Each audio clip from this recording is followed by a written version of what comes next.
presentation on brand strategy, and later on I will also be talking about visual design.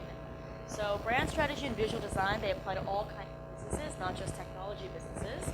So I think that all of you will, regardless of whether you are currently an entrepreneur, in tech, not in tech, or thinking about a business, I think that hopefully you will all find something very useful in both of these presentations. So for those of you that I haven't met yet, my name is Mariya Yao. I am the founder and creative director of a company called Xanadu. We're based in San Francisco, and we specialize in mobile and cross-platform product strategy and product design. So we've worked with a lot of different brands, ranging from tiny startups to big global multinationals with hundreds of millions of users. So I'm going to start this brand strategy talk with a game. I'm going to tell you 6 words, and you're going to tell me the company that you think of first when you hear these 6 words. Awesome, computer, cool, expensive, fruit, and innovate. What company am I thinking of? Apple. That was pretty easy, right? Cartoon, family, fun, kids, magical, Mickey. What am I thinking of? Disney. Everybody knew that one, right? Affordable, furniture, Swedish, assembly, shop, self-service, IKEA.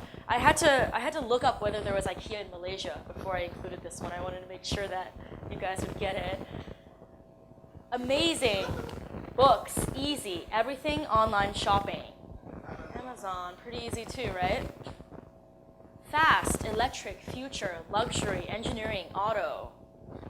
Tesla, good job, look at that. This one's a little trickier. Glue, Post-its, sticky, office, tape, supplies.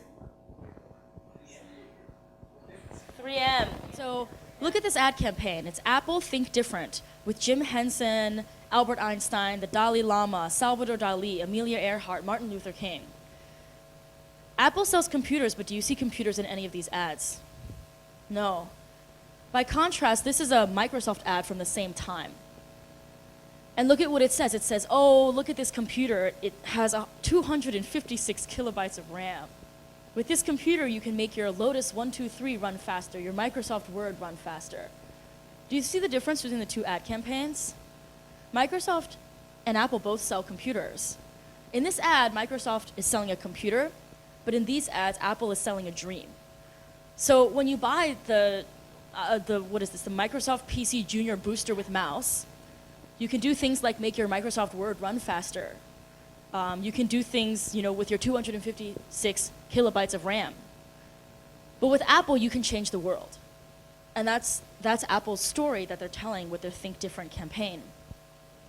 Now, your story doesn't necessarily have to be obviously related to your product. So I'm going to show you a video, and if you've seen it, I want you to be quiet, but I'm going to cut away from the video right before they tell you what the product is. And then afterwards, I want you guys to guess what this ad is trying to advertise.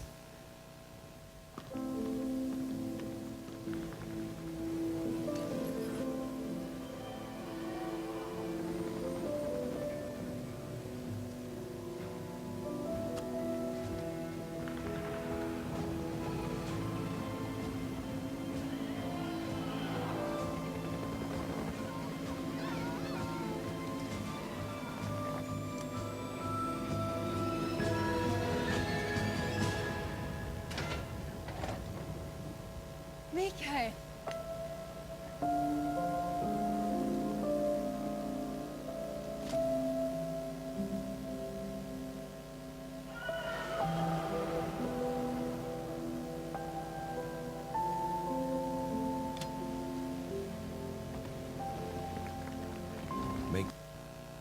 Okay, if you've seen the ad, please don't tell me what it is. For those of you who haven't seen the ad, what do you think the product is that they're selling? Who? What? They're selling condoms. What else do you think they might be selling?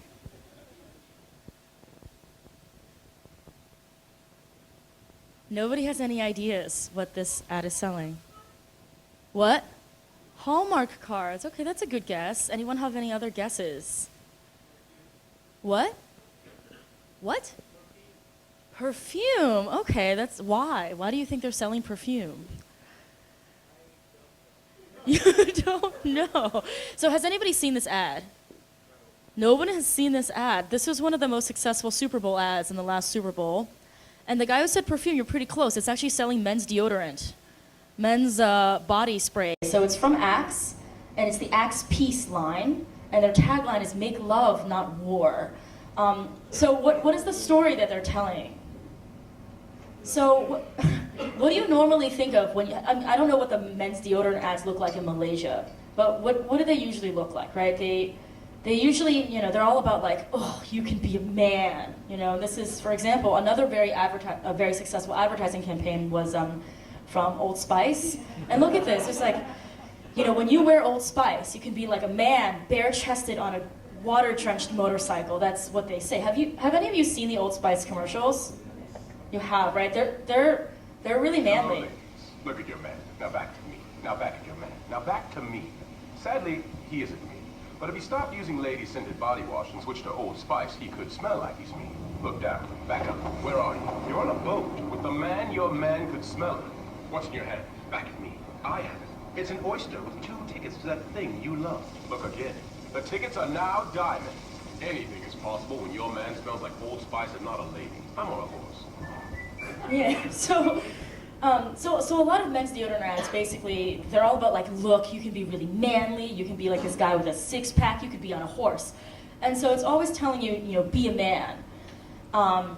Whereas the Axe Peace story is different, right? They're saying like, yes, you're a man, we all know you're tough, we all know you're a big world leader, but we encourage you to explore your soft side. You can, for example, you might look like a dictator, but actually, you're a love poem writer. And so, you don't really think of war when you think of men's deodorant, but they're taking, what is a pretty common product and then adding all these emotional stories on top of it. So when you think about your brand story, you should think about this quote, which is that one thing hasn't changed in thousands of years. There's no better way to stir emotions than a good story. In addition to your story, your brand is really about the values that you share. How many of you have heard of Tom's Shoes? It's really popular in the West, and they're known for being very comfortable, but the other thing they do is every pair of Tom's shoes you buy, they donate 1 pair to a child in need. And so that's very much part of their brand value. And a lot of times, with Tom's Shoes, you can give away shoes. That's, that value seems to be very related to your product.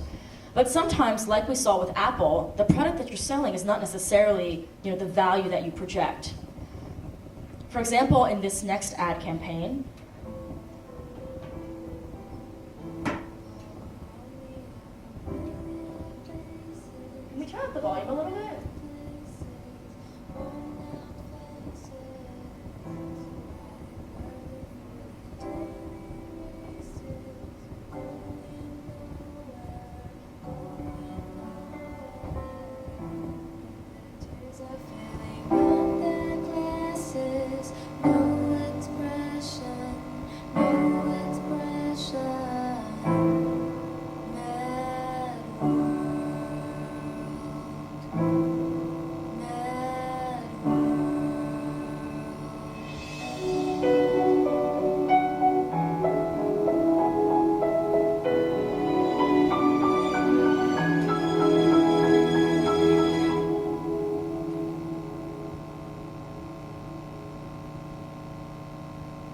How many of you have seen that before?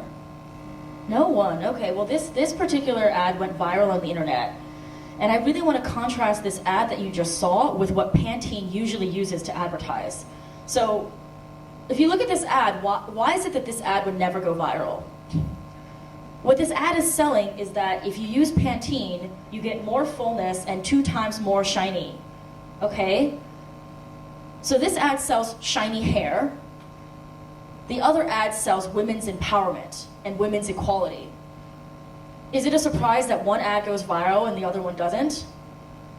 So when you think about values, right, when you think of Pantene, you think of it as, a soap company or a shampoo company, but that doesn't necessarily mean that you can't express your values as well, right? Part of the reason why women, want shinier hair or they want to look better is so that they can be more seen, that they can become, they can rise higher in the world. And so women's empowerment is what Pantene sells as its value, even though its product is just shampoo. So when you think about this, a lot of times when you sell a technology product, you want to be like Microsoft. You want to say, oh, our features, we have all these features, and we're better than our competitors because of these discrete reasons. And sometimes that just doesn't communicate your brand story when you sell features as when you sell values or when you sell story. That said, there's still a lot of obvious things that are associated with a brand. For example, the services that you provide. So McKinsey is one of the top consulting firm, if not the most well-known and most respected strategic consulting firm. The reason they are is because they have the smartest consultants with the best experience. And so when you hire McKinsey, you're going to have the absolute best service that you can possibly get when you are looking for strategic and innovation help with your company. Also, companies are known by the products that they sell and the quality of the products. So when you go and you buy a BMW, you know that it is extremely well engineered. So there are obvious things that relate to your brand, like service quality, like product quality. Another thing that relates to your brand and the perception of your brand is where you are. So Starbucks is all around the world. When I got the taxi from the airport in KK to my hotel, I saw, I think, 2 Starbucks on the way here. So company starts in Seattle, now you can see Starbucks all over the world. And in some places, for example in Manhattan, you can have 3 Starbucks on one street corner. And people think about that as being kind of silly. They're like, why would you need 3 Starbucks, in one corner? But what they don't understand is that Starbucks, in addition to selling coffee, sells convenience. In Manhattan, it's very expensive real estate. People usually live in pretty small apartments. And Starbucks is almost like your auxiliary office. And when you get Starbucks, you know that their coffee is consistent around the world. For example, McDonald's is another company that you see around the world. It makes me a little sad that Americans, when they go to foreign countries, go and eat at McDonald's. But you can understand why, right? It's kind of like when you travel the world and you meet another Malaysian. Automatically, you're best friends. Maybe at home, you don't even like the guy. But when you're foreign, you're so, oh yeah, this guy, he knows where I'm from. He understands me. He understands my story and my values. And so why would you go to McDonald's when you're in Saudi Arabia or in Russia? It's because it's familiar, and you know that this brand is promising a certain experience that you understand and that you expect. Something else that affects your brand is your environment. This is the Apple store on 5th Avenue, one of the most beautiful Apple stores. And even on a regular day when they're not launching a new product, sometimes there's a line out the door to get into the store. It feels very different when you buy your iPhone or you buy your technology in this kind of environment than if you were to buy your technology in this kind of environment. What would happen if you bought an iPhone here, right? You would be worried that it was a knockoff. You'd be afraid that it would break apart. You'd be afraid, maybe there's something else wrong with it. So the environment in which people are perceiving your products also really affects your brand and your brand perception. Another really important aspect of brand is how you communicate. How many of you have taken a flight? I hope all of you have flown at some point. How many of you have seen an airline safety video? Are they exciting? Do you pay attention when they play? When I was flying here to Malaysia, I took Cathay Pacific, and in their safety video, it opens with these 2 gentlemen, and both of them look so unhappy. They didn't smile. They looked unhappy. They didn't want to be in their own safety video. And if this is something that your passengers see every single time they get into one of their flights, how do you think it affects your brand perception? However, a couple years ago, I went to New Zealand, and I flew Air New Zealand. For those of you who don't know, New Zealand is where they filmed the Lord of the Rings films.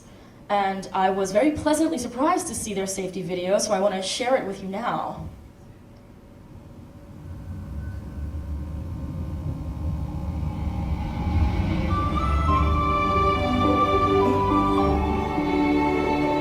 Welcome aboard this Air Middle-earth flight.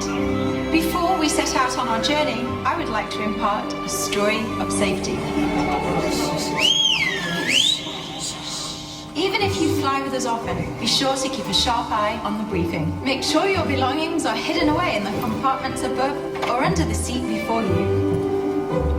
All travellers must keep a watchful eye on the lighted signs and follow crew instructions. If the seatbelt sign is on, sit yourself down and fasten your seatbelt quick smart. Be sure that it's snug across your hips, though not so tight as to lose the feeling in your legs. If you're in a sky couch row, there are special seatbelt instructions in your seat pocket. We recommend keeping your seatbelt fastened throughout the journey. Should you need to explore, it can always be undone.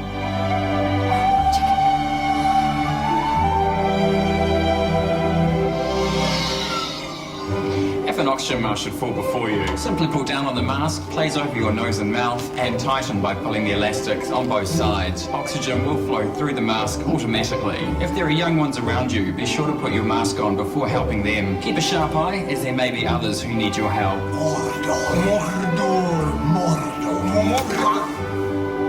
Should an emergency occur during takeoff or landing, place your hands on your head with your elbows on the outside of your thighs whilst keeping your feet flat on the floor. You can also brace yourself on the seat in front of you.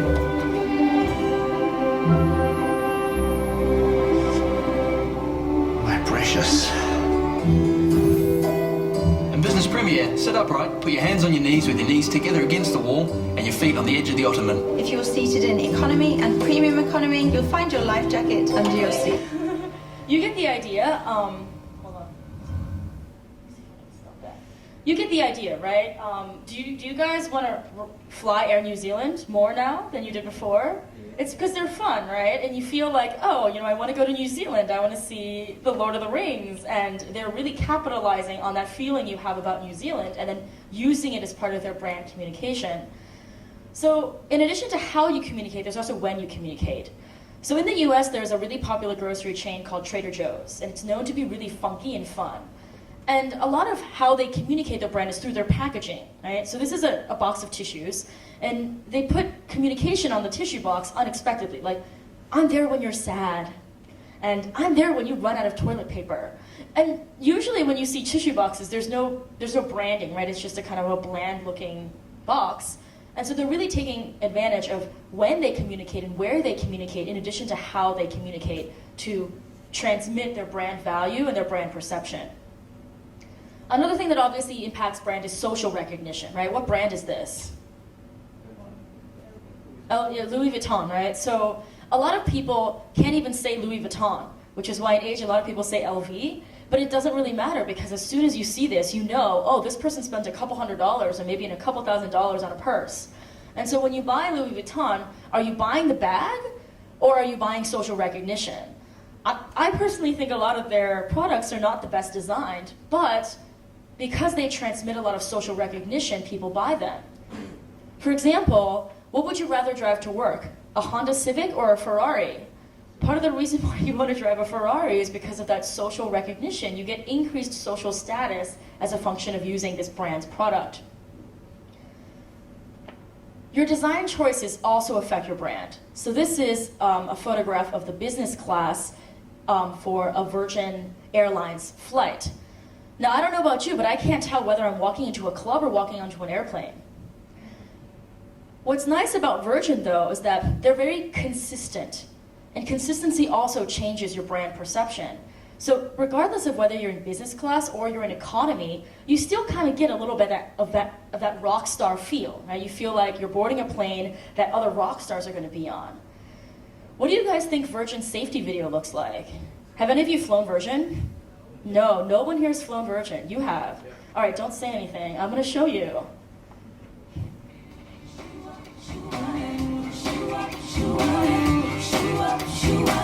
I got some safety tips that you gotta know, and trust me, it's something that you wanna hear. So honey, sip your lips and in your jaw before we move into the stratosphere. Yeah. So won't you buckle your seatbelt, pull it down tight, and keep your in that chair until we turn off that light. Turn your electrical devices off as fast as you can.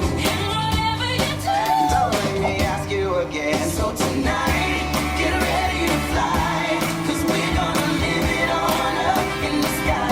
Take America knows all the places you wanna be. Fly away with me, fly away with me, yeah. For the 0.001% of you who have never operated a seatbelt before, really? I mean, it works like this. Insert the metal end into the buckle until it clicks, and pull on the loose end to tighten, making sure it fits slowly tight across your lap. There you go. To open, lift it's on the top of the buckle. And remember, seatbelts should be fastened whenever you're seated, just in case of unexpected turbulence or weather conditions. Personal electronic devices should be turned off or properly stowed during taxi, takeoff, and landing. Laptops should be placed inside carry-ons or under the seat, not in seatback pockets or loose on the cushion next to you. Nice try. Your in-flight team or the sign above will determine when electronics may or may not be used during flight. Yo, yo, yo, did I get rocking your head to the rap scene? Did the eyes all glued to the flat screen? If the cabin pressure's changing, you know that we won't be leaving you hanging. Throw your mask down first, don't worry, oxygen flows. Tighten the straps after placing on your mouth and your nose. If you're traveling with someone, like a child for instance, put your mask on first before you offer assistance. Now, under your seat, there's a life vest. Like first class, it's below your center armrest. Remove the pouch, tear it open, place it over your head. Are we coming in clear? Did you hear what we said? Pull the white straps and tighten like around your waist. Hands off the plane, pull the handles and your vest will inflate. If your vest doesn't feel, honey, no big deal. Blow into the red tube and you got that refill. There's a bright locator light. You want to fly Virgin Airlines now? They're fun, right? They kind of make you feel like a rock star.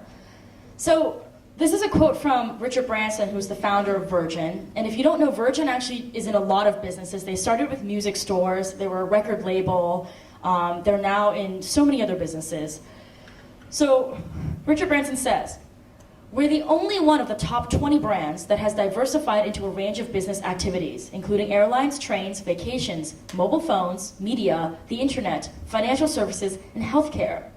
We have created more billion-dollar businesses in more sectors than any other company." But he also says, contrary to appearances, Virgin is focused. Our customers and investors relate to us more as an idea or philosophy than as a company. We offer the Virgin experience and make sure it is consistent across all sectors. The Virgin brand tells you that using this credit card is rather like using this airline, which in turn is rather like using this health club, staying in our hotels, and paying into our pension fund. It is a guarantee you'll be treated well, get a high-quality product that won't dent your bank balance, and get more fun out of your purchase than you expected. So when you see Virgin branding in their different product lines, when you go to a Virgin music store, it kind of feels like it's a music store for rock stars. When you go to change your cell phone plan, you go to Virgin Mobile, and it feels like you're going into a telecommunications company built for rock stars. It's a very, very consistent experience, whether you're flying in an airplane, changing your cell phone plan, or buying CDs. Another thing that affects your brand is your unique quirks.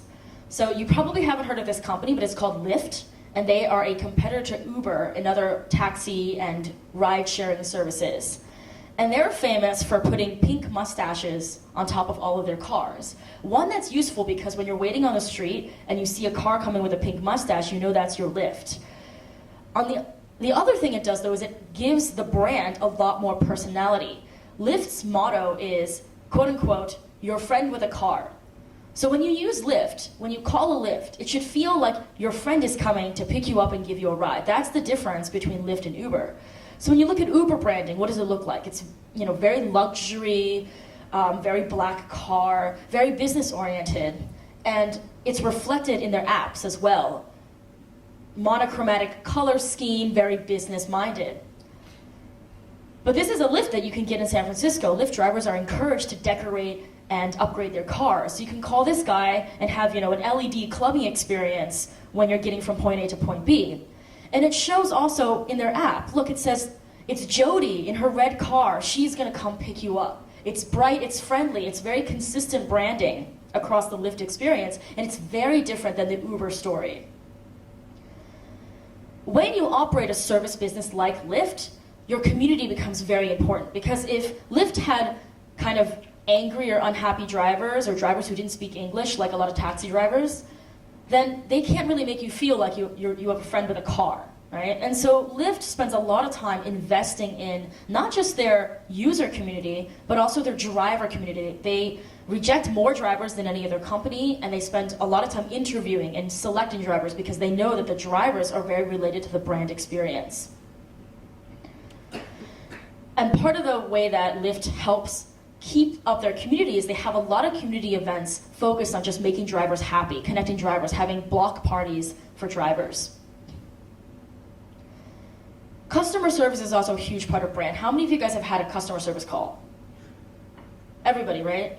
How many times is it really pleasant and awesome? Almost never, right? You usually have really, really awful customer service. And so I know earlier I made fun of Cathay Pacific because they had such a grumpy safety video. But I will say one thing is that their customer service changed my mind. When I left San Francisco, my flight was an hour delayed, and I was going to change in Hong Kong to come to Kuala Lumpur. I only had an hour and 15 minutes between my flights, and when I disembarked from my SF flight, there was a lady waiting for me. She said, "Miss Yao, you're going to Kuala Lumpur. Let me walk you to your gate." So she took me through like the crew-only security and made sure that I got to my gate on time. Now that's good for Cathay Pacific because now they don't have to pay for my hotel, right? But now I also, yes, I don't like their safety video. I think they could do a better job, but they alleviated a lot of stress for me as a customer, and now I have a different perception of the company. So customer service, very important. And one of the companies most famous in the world for its great customer service is Zappos. How many of you have heard of Zappos? A few of you. So Zappos is an e-commerce site that sells mostly shoes. Now, Tony Hsieh, who's the founder of Zappos, he knew when he started the company that they would have a hard time differentiating because they don't make their own shoes. They sell other people's shoes, like any other e-commerce site that just, like Amazon, right? And he realized that they're not going to be able to differentiate through their website. They're not going to be able to differentiate through, the product. But what they could differentiate through is their customer service. And so Zappos has a lot of very favorable customer rules. One is it's next day shipping no matter what. So next day shipping and free returns. You also have a year to return your purchases, no question asked. So 365 days to decide whether you want to keep your shoes. If you return it before then, no questions asked. You get your money back. Additionally, everyone in the company has to go through one customer service rotation every year, including the CEO. I had the great luck of being able to tour the Zappos office when I was in Vegas. It's a little bit outside of Vegas is where the headquarters are. And the office looks totally different than a normal corporate office or a normal call center. It looks a lot like this. At Zappos, you're encouraged as an employee to express yourself, to come, to make your workplace what you want it to be. And part of the reason is that, this looks really different than this, which is what a regular call center looks like. Do you think these people look happy? Do you think they're going to provide great customer service? When you call customer service, you're upset, but the other person on the other side of the line is also having a bad time, right? The company does something wrong, and then you call them and you blame this person, and you yell at this person for something they didn't cause. So customer service is actually an extremely, extremely difficult job. And when you're in an environment like this, a regular call center, are you going to be incentivized to be empathetic? Are you going to be incentivized to provide good service? Are you going to provide customer service that changes people's brand perception? Probably not, right? So Tony Hsieh realized that, a culture like this, standard, monotonous call center office space, was not going to help his company deliver on their value. Delivering happiness is one of the core values of Zappos. And how they can get people to all consistently deliver good customer service is through having a very unified and very strong company culture. So I'm going to let Tony Hsieh tell you how he thinks about company culture and culture building at Zappos.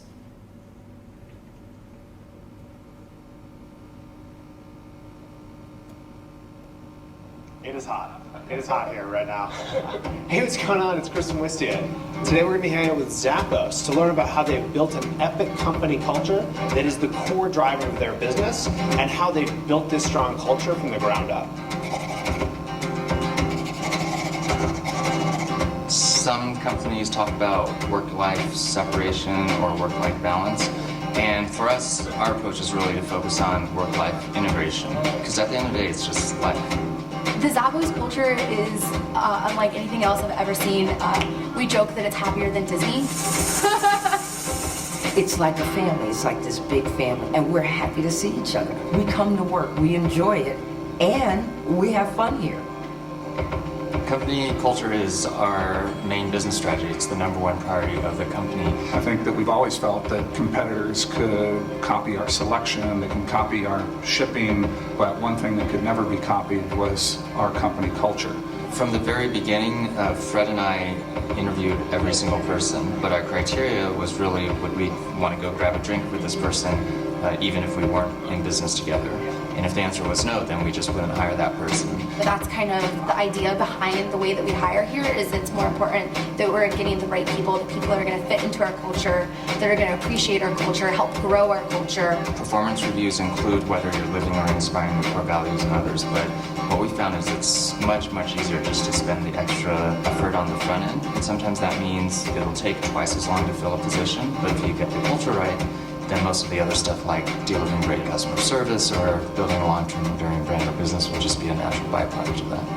How are you contributing to the culture? Are you going outside your department and making friends outside your department? These are things that you actually get scored on in order to get promoted. When you grow like we've grown throughout the years and you have so many new employees, they're responsible for creating this culture, maintaining it, and making it better. We're allowed to feel free to say, hey, you know it'd be fine if we all went for a hike? Cool, plan it, do it. That's something that they really stress too, is it's all up to everyone to scale this culture and to grow with the company as the company gets bigger.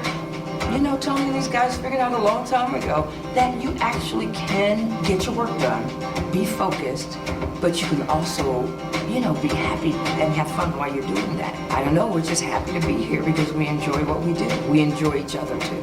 Zappos has a unique culture, and what's important is not that you have the Zappos culture, but that you have a set of core values and you define what your culture is.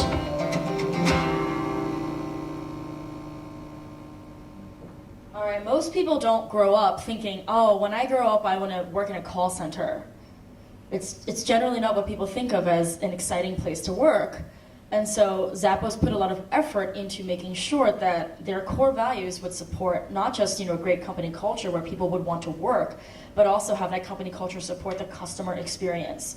So these are the 10 values that Zappos has, and their very first one, deliver well through service, they put it everywhere. You saw that they had the signs all over their company. It's also on every single one of their boxes. You get a Zappos box, it's white, it says Zappos powered by service. And Zappos, it's a multi-billion-dollar company. They are now owned by Amazon. They sold to Amazon for $1 billion. So company culture, even when you're doing a commodity product or a very, you know, standard run-of-the-mill kind of e-commerce site, can really change how people feel about your company, can change how loyal they are, which in turn changes your revenue and your business success. So to sum up, your brand is really composed of a lot of different things. Your story, like with Apple, telling you, with Apple you can think different, with Apple you can change the world, as opposed to Microsoft says, well, with Microsoft you can get 256 kilobytes of memory. Very different story.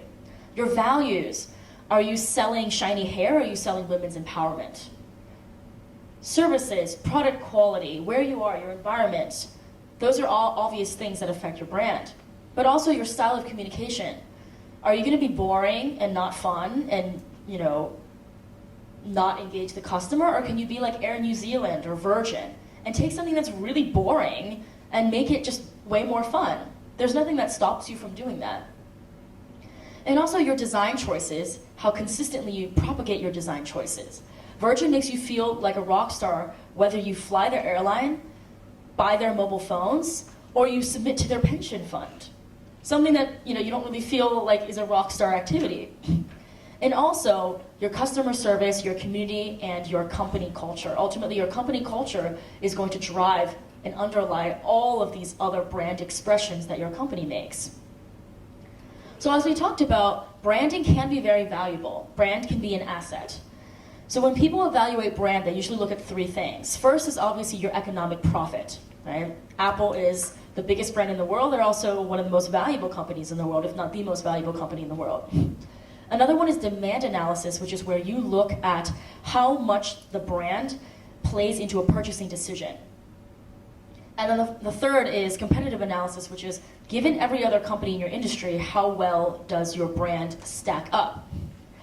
There are a lot of ways to measure brand and your brand equity. For example, you can look at corporate metrics, namely sales over time, you know, compared to competitors, and new and repeat sales.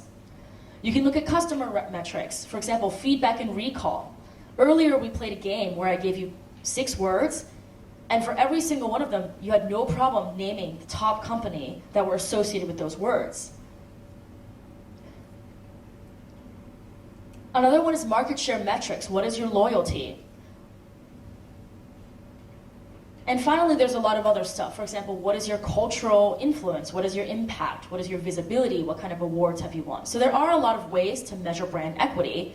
And ultimately, brand can be very valuable. A lot of these top brands, like Apple, have invested a lot in terms of thinking, what is your brand story and how can you differentiate? Are we going to sell computers? Or are we going to sell innovation? And you can see the value of the brand. So this is a chart of advertising expenses, and then advertising expenses as a percentage of sales. So you can see that Apple spends so much less than Microsoft and Samsung. And their percentage of, their advertising expenses as a percentage of sales is one of the lowest. That means that you're not paying, you don't have to advertise nearly as much to get the same impact in your sales, because people recognize your brand, people understand, I want to buy innovation. I want to be like Salvador Dali, I want to be like Amelia Earhart. I don't just want, increased RAM in my computer. Now, brand, however, can also be a barrier. For example, we played a word game before, let's play another word game now. What company do you think of when you see these words? Greasy, fries, chicken, food. McDonald's. McDonald's. Greasy, fried, unhealthy. That doesn't sound very good, right? Let me show you a skit by a comedian talking about current brand perception of McDonald's.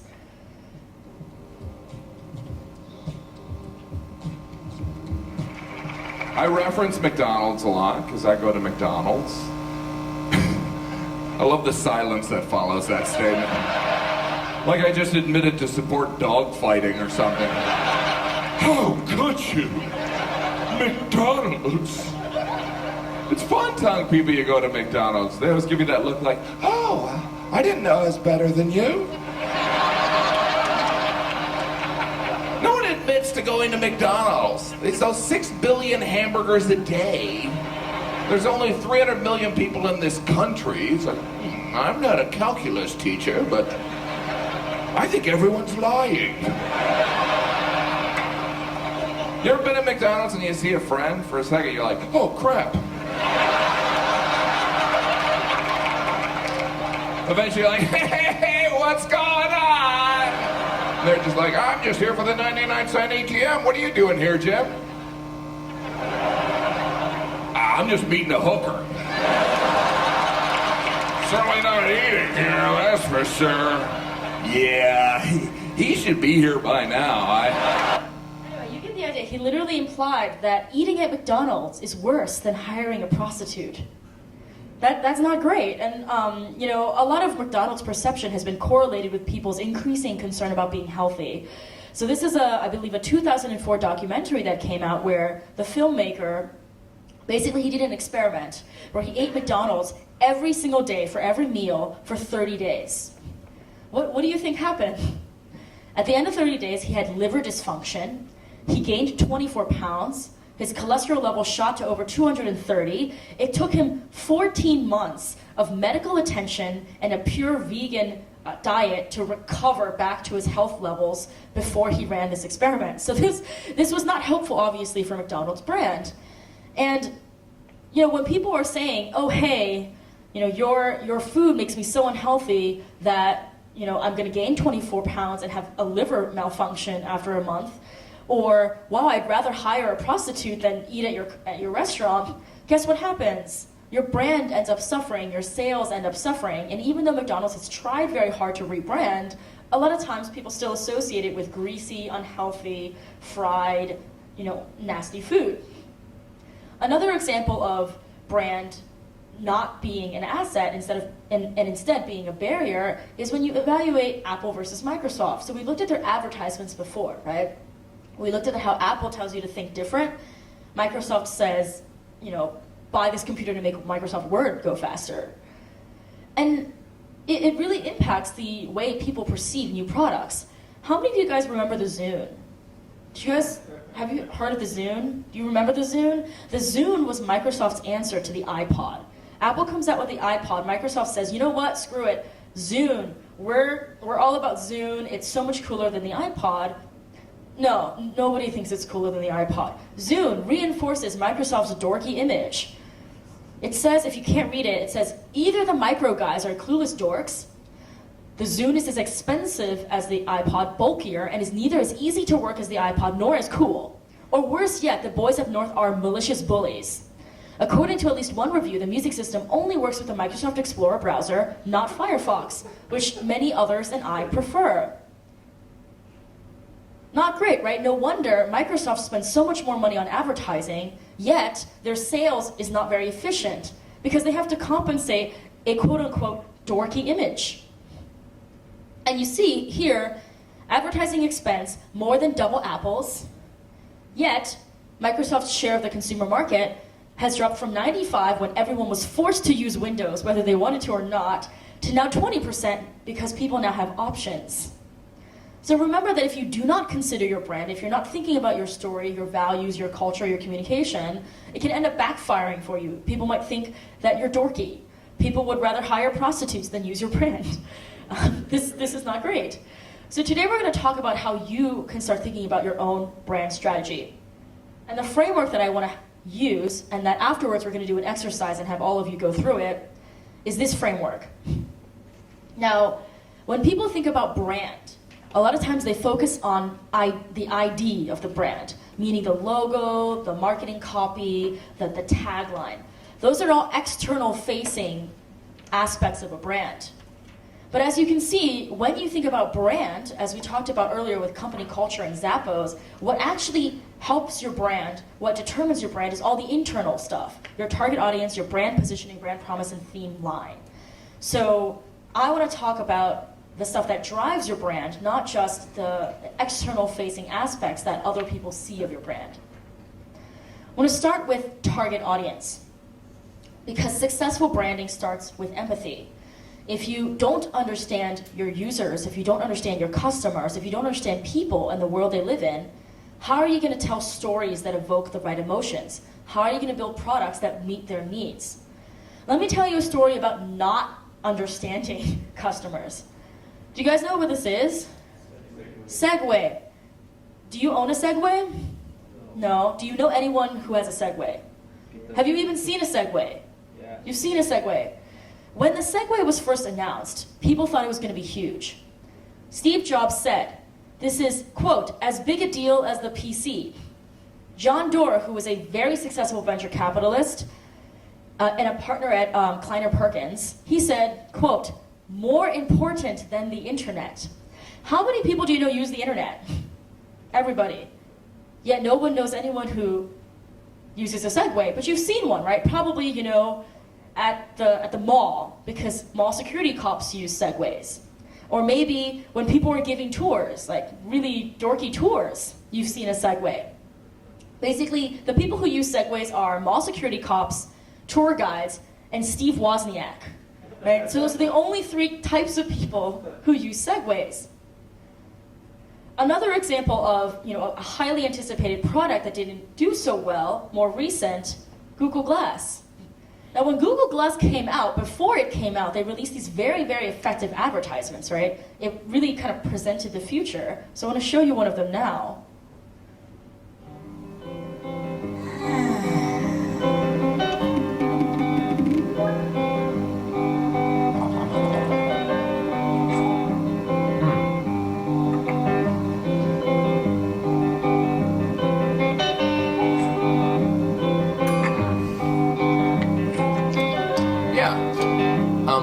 Meet me in front of Strand Books at 2.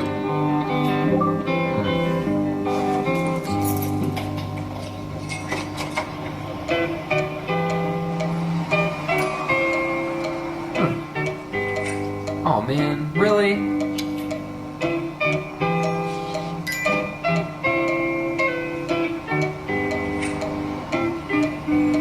Hey there, guy. Hey there, little guy. Sweet. Remind me to buy tickets for Monsieur Gano tonight. Where's the music It section? seems like pretty cool technology, right? Like, you kind of want to check it out. But one of the problems with Google Glass... Yes, this is it. One of the problems with Google Glass is while they were really cool for their user, maybe, they didn't really understand the ecosystem. So here's an article that came out before it came out. It said, Google Glass to be banned from cinemas, casinos, and strip clubs. You might even need to take it off to visit the park. Because the Google Glass, as you know, has a camera in the lens. And surprise, surprise, people are very uncomfortable with the idea that they may be recorded at any given time. This seems very obvious, right? But it was clearly not very considered when the designers designed the product. And so as Google Glass has been launched, there's been a lot of evolution in terms of how it's been thought about. For example, the revolt against Google Glass holes. Have you heard this term, glass holes? That's what they call people who own Google Glass, because it makes people very uncomfortable. It also makes you look elite, because the Google Glass, the first couple versions, is a $1,500 device. So if you're walking around San Francisco with a Google Glass, it kind of makes a lot of other people feel, you know, very, very distant from you. It doesn't make you, you know, it doesn't buy you any favors. It doesn't connect you with a lot of people. So this whole revolt against people with Google Glass, and they're now called glass holes. And now it's been about 2 years since Glass has launched. And look at this article, Google Glass is dead and good riddance. Which is not to say that wearable technology is dead. I think that there's a lot of potential for wearable eyewear. But we have an issue where with Google Glass, there's a huge public perception problem. Even before it's launched, people are saying, no, we're not going to have you. You can't wear it in our, you know, in our venue. A lot of states banned the ability to drive with Google Glass, and one of the features they even advertise is that you can have overlaid navigation without having to operate your phone. But that doesn't help if, you know, Virginia bans Google Glass wearing, you know, while you're driving. So to try to avoid that, you have to make sure that before you even think about your brand, you do a lot of what's called primary research. Part of primary research is doing observation. So if you have a retail brand, a fashion brand, you're going to want to look at, you know, go to malls and see how people make shopping decisions. If you have a mobile app, watch how people use your mobile app. What is the context? What is the environment in which they're using your technology? If you're building software for offices, technology that's used in a corporate setting, you're going to want to know what is the culture of the companies that you're designing for. What is their work environment like? What are they distracted by? What are they concerned by? Another thing you can do is recruit and interview people that are in your target audience. And when you do interviews, you can recruit people however you want, but when you do interviews, you want to make sure that you ask really open-ended questions. So you want to ask open-ended questions, seek stories, and always ask people why. Why do you buy this brand? Why do you like this product more than another? Why do you have this habit or this process? And what you don't want to do is ask leading questions like, hey, I'm creating a brand, what do you want it to look like? Or, hey, like, you know, asking yes or no questions that don't actually give you that much information. So when you interview somebody, when you do these kinds of primary research interviews, the story arc is usually like this. First, you intro yourself and you introduce your project. You want to build rapport, and then you really, really want to focus on stories and emotions, because that's going to tell you the most about the space in which your brand is entering. So you want to understand, when you research the people you're hoping to sell to, you want to understand what are their goals and motivations, what are their dreams and aspirations, and who else is in your space, why do they love them, and why. Basically, you're always asking why. And at the end of the interviews, you're going to understand a couple things. Like, you're going to understand what their deep needs are. And one way to think about needs is using what's called Maslow's hierarchy of needs. So Maslow was a psychologist, and he broke down human needs into these tiers.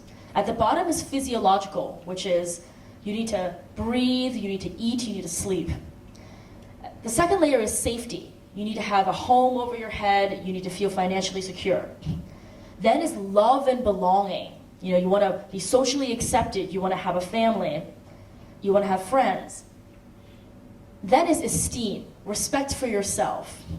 And at the very top is self-actualization, which is basically you achieving your highest goals, or you being very creative, you solving problems. So when you think about it, when Microsoft sells 256 kilobytes of RAM, that's different than when Apple sells dreams. Apple tells you you can self-actualize. We will help you be creative. We will help you solve problems. You can change the world. It's very different than saying we're gonna sell you a need at a baser level. So that's one framework, and you should all have a copy of this in your worksheet so you can refer to it. And another way to think about needs and motivations is this. So these are the 6 motivators. You're either trying to seek pleasure and avoid pain, you seek hope and avoid fear, or you seek social acceptance and you avoid social rejection. These are the 6 motivators, and every single advertisement is always going to capitalize on one of these. So let's practice. What is this? What motivator is this?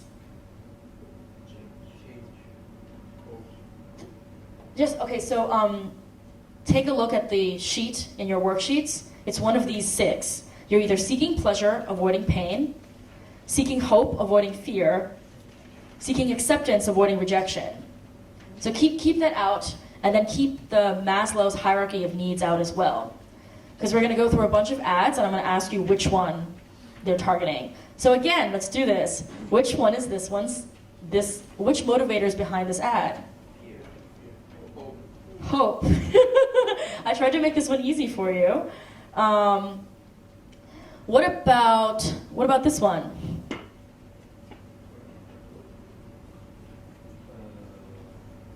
Which motivator? This is Soviet communist propaganda. You don't need to read Russian to understand what it sells. Just like this, Obama's selling hope. They're selling hope and self-actualization. This is a guy who's, in space, the final frontier. He's looking towards the future. They're selling hope, they're selling self-actualization, the very top of Maslow's hierarchy of needs. What about this ad? Chinese communist propaganda. What are they selling?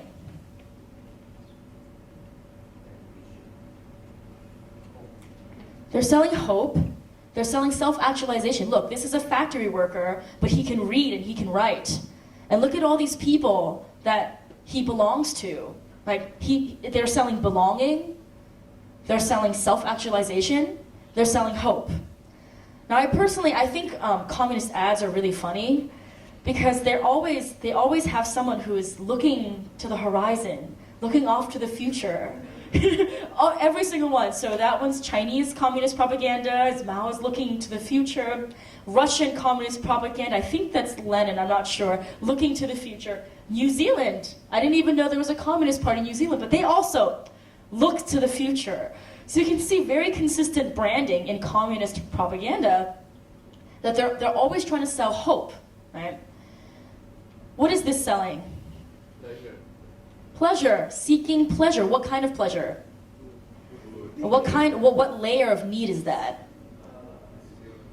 Physiological, the base level need. Selling pleasure at the physiological level. What is this selling? The cleaner you are, the dirtier you get. What is it selling? What's the motivation? What's the motivator of the 6? It's selling pleasure. What kind of pleasure? Physiological pleasure, selling love and belonging. What motivator is behind this ad? Fear. What about this one? Also fear, right? Selling pleasure? Wow, okay. I get this one's a little bit more subtle than this one's really obvious, right? This one's a little bit more subtle. But it's an anti-smoking ad, and it is selling fear. I guess unless you're in Malaysia, in which you consider lung cancer pleasurable. What is this selling? What motivation is behind this ad? There's only 6 of them, so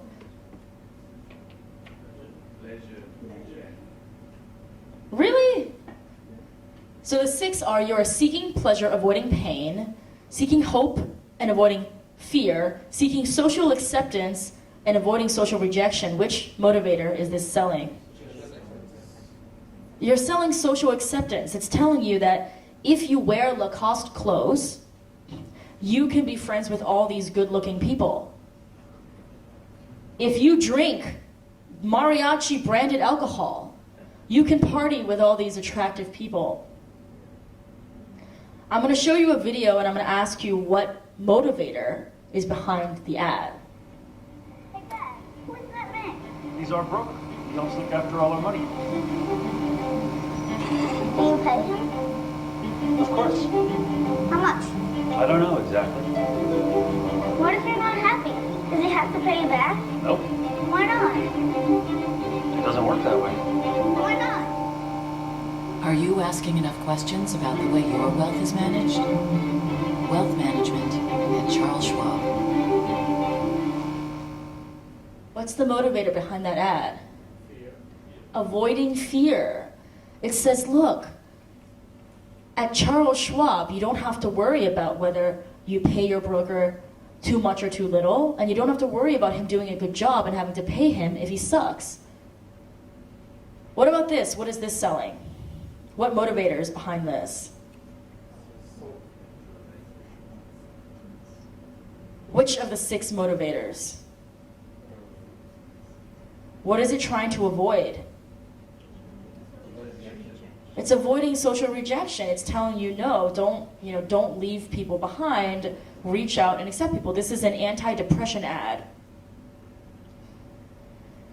So we just looked at ad examples, right? Ad examples are going to touch either, they're all going to be based on one of the 6 motivators, and they're all going to hit one of the layers of Maslow's hierarchy of needs. So whenever you see an ad, you should ask yourself, what motivator is behind this ad? Is it trying to, is it helping you seek pleasure or avoid pain? Seek hope and avoid fear? Or seek social acceptance or avoid social rejection? And it's not just in ads that you see this, right? For example, this is what you see if you try to leave Facebook. It says, are you sure you want to deactivate your account? Deactivating your account will disable your profile, remove your name and picture from anything you've shared on Facebook. Amy will miss you, Lisa will miss you, Joe will miss you, Richard will miss you. This is what you see when you try to leave Facebook. What motivator are they using? You want to avoid social rejection. So when you're thinking about your user's needs, it's very helpful to think about Maslow's hierarchy of needs, physiological, safety, love and belonging, esteem, self-actualization, but also even simpler is this model, which is the 6 motivators. You're always either seeking pleasure and avoiding pain, seeking hope and avoiding fear, or seeking social acceptance and avoiding social rejection. Every time you see an ad, you should ask yourself, which one of the 6 is this ad going for? And then which level of need is it trying to target to? Which one is it trying to sell to? So after you've done your primary research, you've observed people making decisions, you've interviewed people about what brands and products they like, what you do then is you build a persona. Now what a persona is it takes all your research and it aggregates, it really crystallizes all your research into a few archetypes. Because you might, observe or interview 50 to 100 people, but there's only a couple of patterns of people that are most likely to buy your product. So a demographic, the persona is going to include things like what we just talked about, like the Maslow's hierarchy of needs, as well as the 6 motivators. But you're also going to have basic information like their demographics, such as the gender, ethnicity, age, employment, and income status, and also psychographics, which are the behavioral variables, like their attitudes, their interests, key motivators, key needs.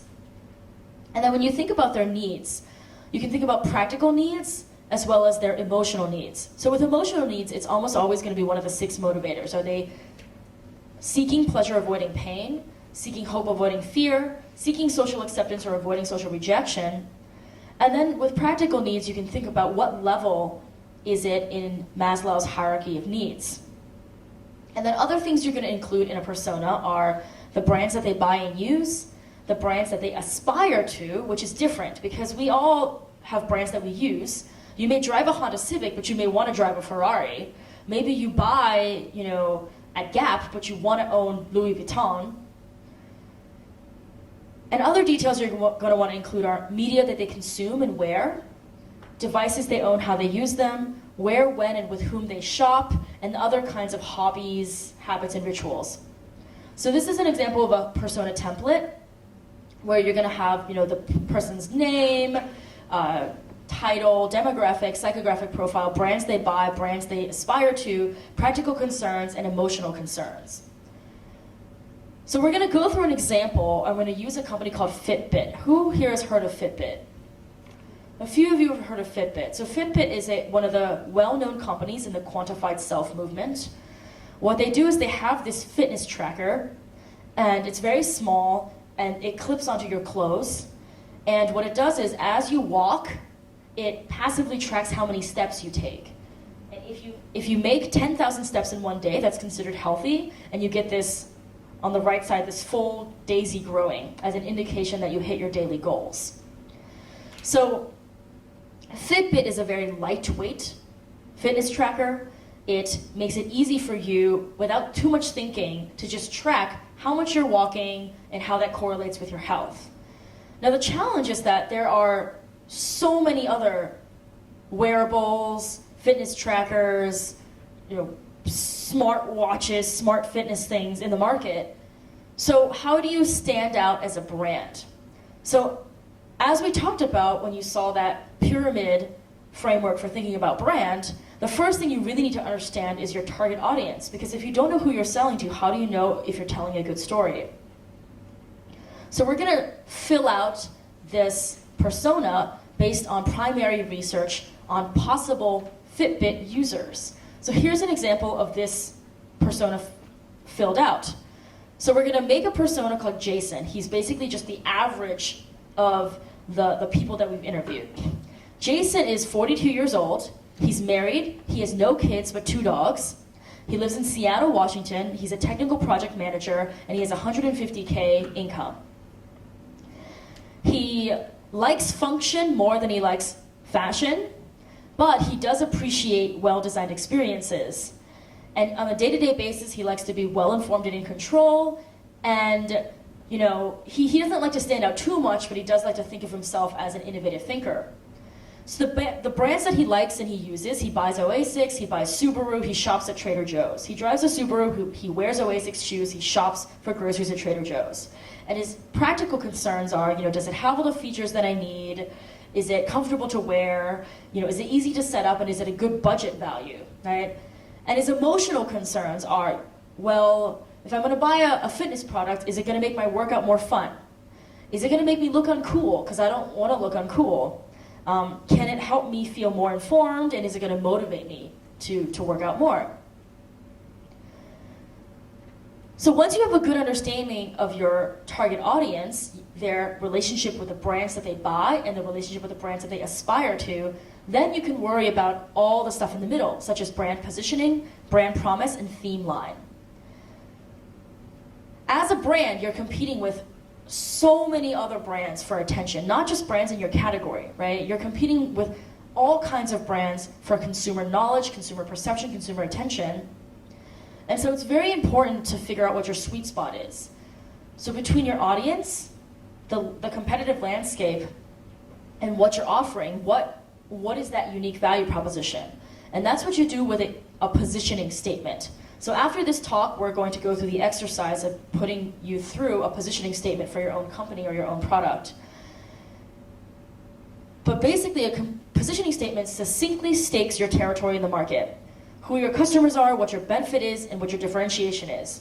It's not meant to be seen by your customers or by your users. It's meant to be an inward tool that you use to align your company positioning in the market and to help everyone organize around the same idea of what your brand is about. So a positioning statement consists of this.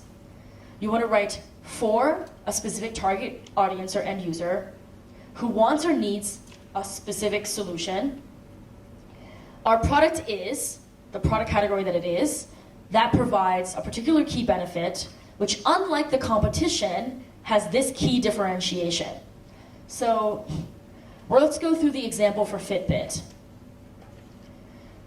Fitbit is, okay, so for people who want to live an active, full life, that is the target audience that Fitbit is going after. Fitbit creates a health and fitness system, that is the product category, which inspires everyday change, that is their key benefit, and unlike the competition, fits seamlessly into people's lives. So the positioning statement for Fitbit is, for people who want to live an active, full life, Fitbit creates a health and fitness system which, unlike the competition, fits seamlessly into people's lives to inspire everyday change. And you can see this positioning statement and how it manifests on, for example, the company website. Fitbit will help you lead a healthier, more active life. Make fitness a fun and achievable part of everyday life. There's a Fitbit product for everyone. How is this different than, say, Nike's Fuel Band? Game on, world. How is that different? That's saying, hey, I got this Fuel Band, so let's compete. This Fuel Band, we can game on because we're going to compete over, how well we do. It's very different branding. Again, very different branding. Qualified, Forerunner 920 XT Advanced Multi-Sport GPS watch. I own this watch. It's a $500 triathlon watch. The kind of person who buys this watch is not the kind of person who's going to buy a Fitbit. Rise above your limits. You can see how this branding is very different than from Nike, which is about competition, which is very different than Fitbit, which again, let's go back to that Fitbit positioning statement. For people who want to live an active, full life, not for people who want to qualify, not for people who want to achieve their athletic height, not for people who want to compete with their friends. For people who want to live an active, full life, Fitbit creates a health and fitness system which, unlike the competition, fits seamlessly into people's lives to inspire everyday change. So I brought this watch with me because I like to record my workouts and prove to my friends that I'm working out in foreign countries, But you don't see me wearing it right now. Why? Because it's huge. It's not designed to be worn, especially on a woman's wrist. But a Fitbit you saw slips, people don't even notice that you're wearing it. It is a system that is meant to fit into your everyday life, right? For people who just want to be more health conscious. Very different positioning than telling you you can rise above your limits. Once you have a positioning statement very, very refined, you want to understand what your brand promise is. So brand promise takes your positioning statement and it turns into what the customers actually see. So as you remember, positioning statement's just for yourself. You, your company, your employees, they all need to understand what your brand story is about. But then your brand promise is what your customers are going to see. They need to understand, what do you offer? Why would they use you? What is your promise and how will your customers benefit? So here's an example of Fitbit's brand promise. On the walk to work, at the weight room or in the last mile, somewhere between first tries and finish lines, pillow fights and pushing limits, that's where you find fitness. Every moment matters and every bit makes a big difference, or makes a big impact, because fitness is the sum of your life. That's the idea Fitbit was built on, that fitness is not just about gym time, it's about all the time. Very consistent with their positioning statement. It's a health and fitness system, which is for people who just want to be a little more active, who want something that fits seamlessly into their daily life, right? So Fitbit is not just about gym time, it's about all the time. So when you think about your brand promise, it needs to be very crisp. We talked about 3 different examples. Fitbit is about seamless tracking of your daily activity to help you be a little bit more mindful. Nike is about competition. Garmin is for elite athletes who want to rise above limits. You want to make sure, especially if you're in a crowded market, to make sure your brand promise is extremely, extremely clear and very strong. So I'm going to show you an example of a pretty clear brand promise, and I'll ask you afterwards what you think it is.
brand promise. So pretty much we saw a couple of men's deodorant ads today, right? Every single men's deodorant ad promises that you will get laid. But if you use Axe's links, what's gonna happen? You will not only get laid, all the women in the world from all corners of the universe will come and want you. So when you say something like spray more, get more, it's not clear how much more. But I think that ad makes it pretty clear how much more you get if you use links versus another men's deodorant. And it's not a surprise that Axe is one of the best-selling men's healthcare and men's personal care items. It's their brand promise that becomes extremely clear through the way that they communicate. So we've talked about brand positioning and brand promise.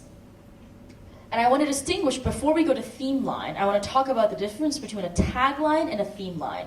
So a tagline is something that is external to your company, kind of like a company motto that you tell your customers, or rather a statement, a slogan that you tell your customers, your customers recognize you by.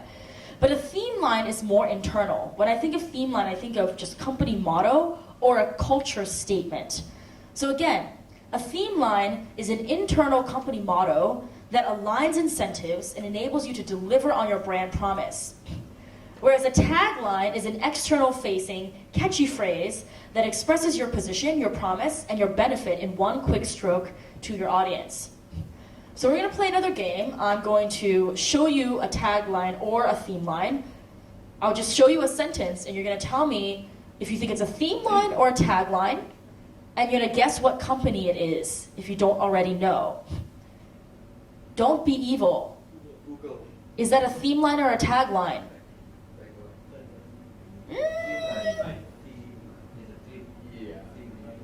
One of the ways you can tell if something's a theme line or a tagline is a tagline is always about the product or services. For example, De Beer's tagline is, "A diamond is forever," all right? A diamond is forever talks about the product or the service. But don't be evil, is that telling you about the product or service that Google provides? What is it telling you? It's a motto because Google happens to know a lot of sensitive data about you, right? They know what kind of porn you watch. So don't be evil is very important as a company motto to centralize their employees around ethical actions regarding technology and people's data. So you're right, don't be evil is Google's theme line, which is their company motto, culture statement. Move fast and break things. Facebook, is it a theme line or a tagline? Remember, a tagline is something external companies see, external customers see that is about your product or service quality. A company motto or a theme line is a culture statement that your company uses to centralize everyone's interests and everyone's activities. So move fast and break things. Yes, Facebook. Although what's funny is recently they changed their theme line to move fast with stability because they had so many problems with buggy technology. So now it's move fast but with stable infrastructure. So theme lines can change depending on the state of your company. When you're a tiny company, not a lot of people use you, you can move fast and break things. When you get a little bit bigger, you may have to move fast with stable infrastructure and have less catchy theme lines. Just do it. Nike, is that a theme line or a tagline? It's a tagline, that's true, but if you think about it, it can also be a theme line. So I don't know what the Nike theme line is, but just do it can also be an internal company philosophy. Just execute. Make sure that you are always moving forward. So it's a tagline for sure, but it can also work as a company's theme line. Powered by service.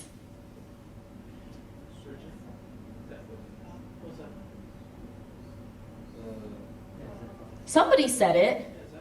Zappos, right, we talked about this. So Zappos, powered by service. You see this powered by service? Is it a theme line or a tagline? It's both, right, it's both. Because one, customers know Zappos distinctly through their customer service. And also you see it on signs inside their office. You also see it on every single box that Zappos ships out. Because when people are buying Zappos, they realize that they're not just buying shoes, they're also buying the people. behind Zappos. So it is both a theme line and a tagline. So when you think about brand, the main lesson here is that a lot of people think about the brand as just the logo, just the tagline, just the name, just the marketing copy. But what really drives brand is everything that is underneath it, like your target audience, how well you know them, your brand positioning, your brand promise, and your internal company motto, also known as your theme line. So to summarize, we looked at a lot of examples of branding. We saw that some people brand by having really powerful story, like Apple. Some people brand by expressing their values, like Tom's shoes. Obvious ways to brand is just to have high quality services and products, but it also impacts your brand if you are in specific locations and how you design your environment.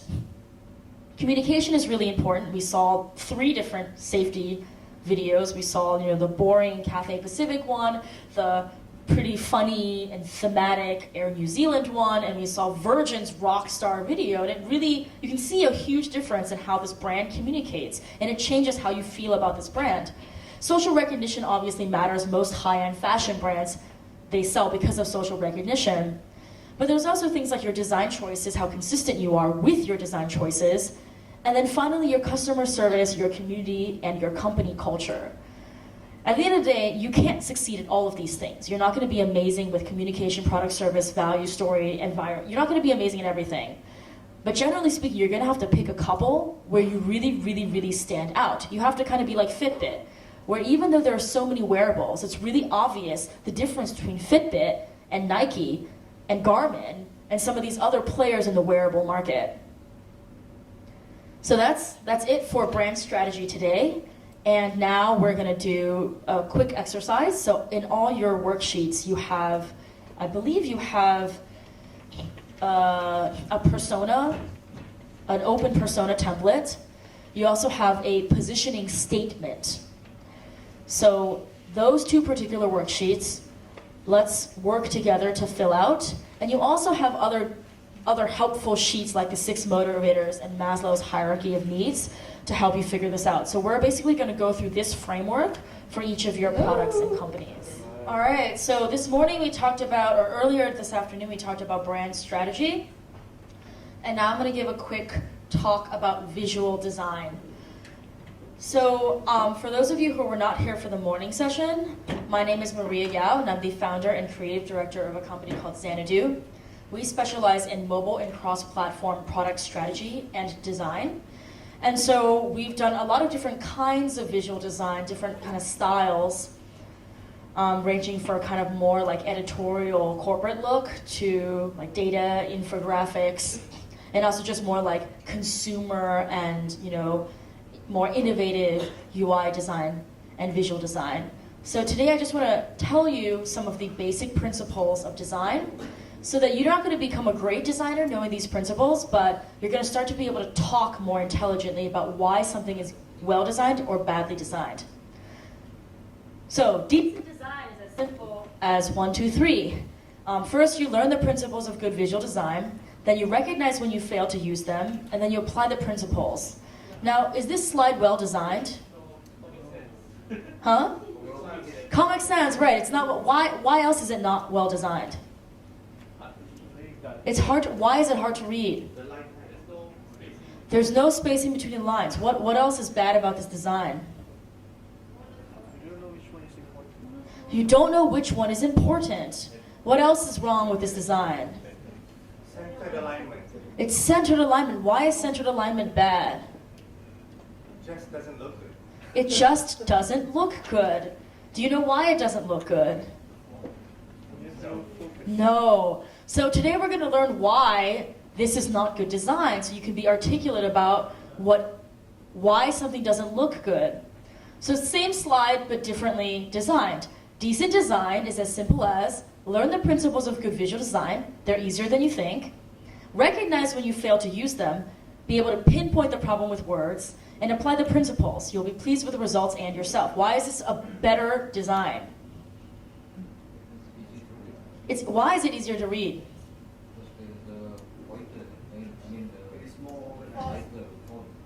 So there's lighter font and there's heavier font. What else is better about this versus this? The what is nice? It's more organized. Why is it more organized? All right, so today we're going to learn how to talk about design principles. And so the principles of design are actually quite easy. There are 4 of them: contrast, repetition, alignment, and proximity. And you're very lucky because there's an acronym that makes it very easy for them to remember. So, yes, so the advice you're going to learn today is that you need to remember CRAP to avoid designing crap. CRAP: contrast, repetition, alignment, and proximity. So we're going to start with the first one, which is contrast. Contrast is basically the principle where you want to avoid making elements that are not the same or that are dissimilar on a page look similar. You want to make distinct elements very different to create visual attraction. So compare this with this. What has increased about the contrast? The weight of the font. The weight of the font. And what else? Look at this versus this. Serif. So I used a type of font as well between the heading and the body. All right, so this is all one color. They're all sans serif font, and there's no bold to tell you what is or is not important, right? This is a lot clearer. It's easier to read because contrast tells you what the important elements are on a page and which items are related to each other, right? Second principle, repetition. Did you see what I just did there? I repeated the same pattern. I used the same heading, weight, size, and font type for the heading, and I used the same typography, color, and structure for the body.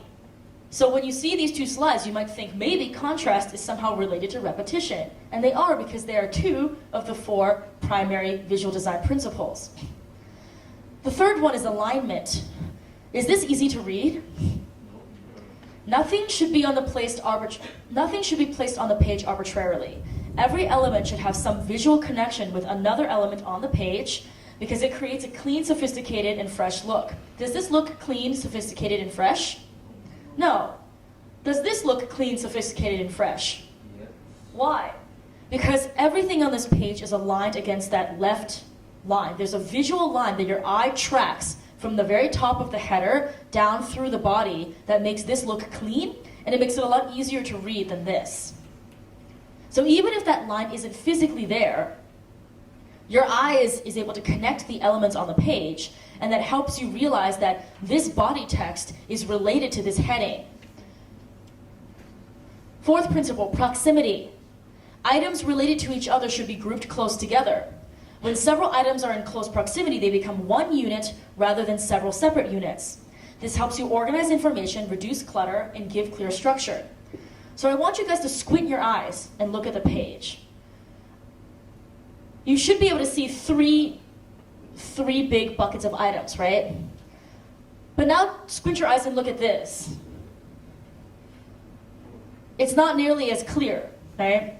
So here you can tell proximity, this description text is with proximity.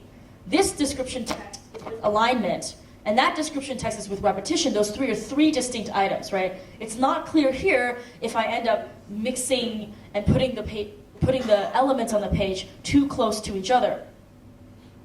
So to review,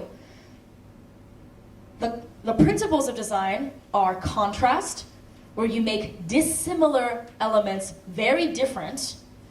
Repetition, where you repeat a theme because that tells somebody that two items are related. Alignment, where you help guide the eye along one clean line, which gives a design a cleaner look, and it helps group elements together. And then proximity, where items that are logically related should be grouped closer together. So now that you know the four principles of design, contrast, repetition, alignment, and proximity, tell me again, using those words, what's wrong with this design? There's not a lot of contrast. Where should you add more contrast? The title. Where else should you add more contrast? The main points. What else is wrong with this design? Alignment. Why does center alignment not look good? What makes it hard to read? There's no central line, there's no like clean line that all the elements are backed up against. So with center alignment, you have two distinct borders on the side and no clean visual line. As opposed to, when you look at this, even though there's no line, there's at least some relationship between these two elements that makes it much easier for you to read versus when they're not aligned. And then the last one, proximity. What's the problem here? Is it, when you squint your eyes and you look at this slide, it looks like one big block, right? But if you look at this, it looks like three distinct items. And that's because the third point, the header and the sub information is grouped closer together, so you realize that it's a third point and not, for example, here, you can't be sure easily which parenthetical phrase is associated with which point. So let's go into greater detail and talk about how you use these design principles. So the first one is proximity. When you look at this list, it seems to make sense that all of the items on this list are under your favorite things, right? But what if I just did this? All of a sudden you're a little bit confused, right? You're not sure if, this bottom list is still part of my favorite things.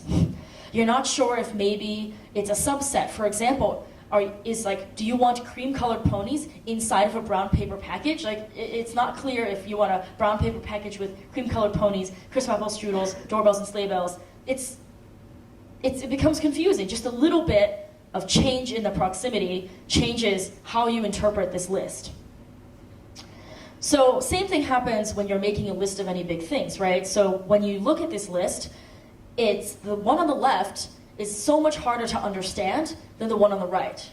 And that is because the one on the right has taken related items and made them closer together and separated logical groupings from each other. Make sense? This is an example of a very common business card design. When people design business cards, sometimes they feel the need to fill the whole space. They want to put something in every single corner. Which design is easier to understand, this one or this one? This one. Why? This one or this one? Why? Using the principle of proximity, why is this one easier to understand? Right, the contact information is together, and then the names are together. The name of the company, the name of the person are together, right?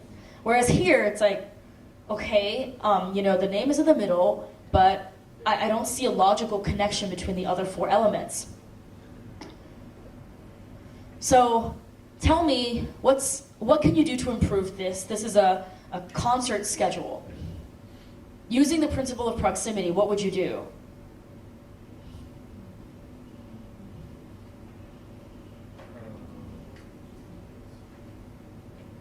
Sorry, what was that?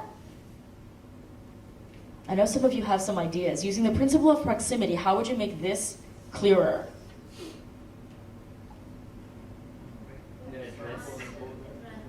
So you want to take the address, what do you want to do with it? You want to separate it from the rest of the schedule, right? What else might you want to do? Put what? Yeah, okay, so she says put all the times on one side, so it's easy to see what time something happens, right? Pretty good answer. So for example, this is a redesign of the same content. Content hasn't changed, what's happened? Took all the times and I put them on one side, and all the titles of what's happening on the other side, but I made sure that they're still close together if something is happening at a specific time. And then I took the address and I put address and contact informations together at the bottom. right? This is much easier to read and understand than this. So look at another case. So this is a restaurant menu. Is it easy for you to understand what is on this menu? It looks like a legal document. It does. You don't want to eat any of this, right? But this is apparently an opening party for Parliament, and this was the menu that they showed important heads of state. When you do a design, do you want to see people? Do you want people to see something like this, or do you want to do something a little bit better? For example, let's look at this menu. This one's a little bit better, right? At the very least, you can tell that. Steak frites are in a different section than, desserts. But this could be a little bit better. What can we do to make this better? Remembering the other principles of design, guys. Should be pretty easy. What else can we do to make this better? What can you do about the alignment? First of all, what do you observe about the alignment on this menu? What kind of alignment does it have? It has centered and it has left alignment. If you think about this, it has centered alignment in a couple places, left alignment in a couple places, right? That's a little bit confusing. So take a look at this menu. Why is this menu cleaner than this one? Well, first of all, talk about it from proximity. From a proximity standpoint, why is this one cleaner than this one? A lot of white space. A lot of white space.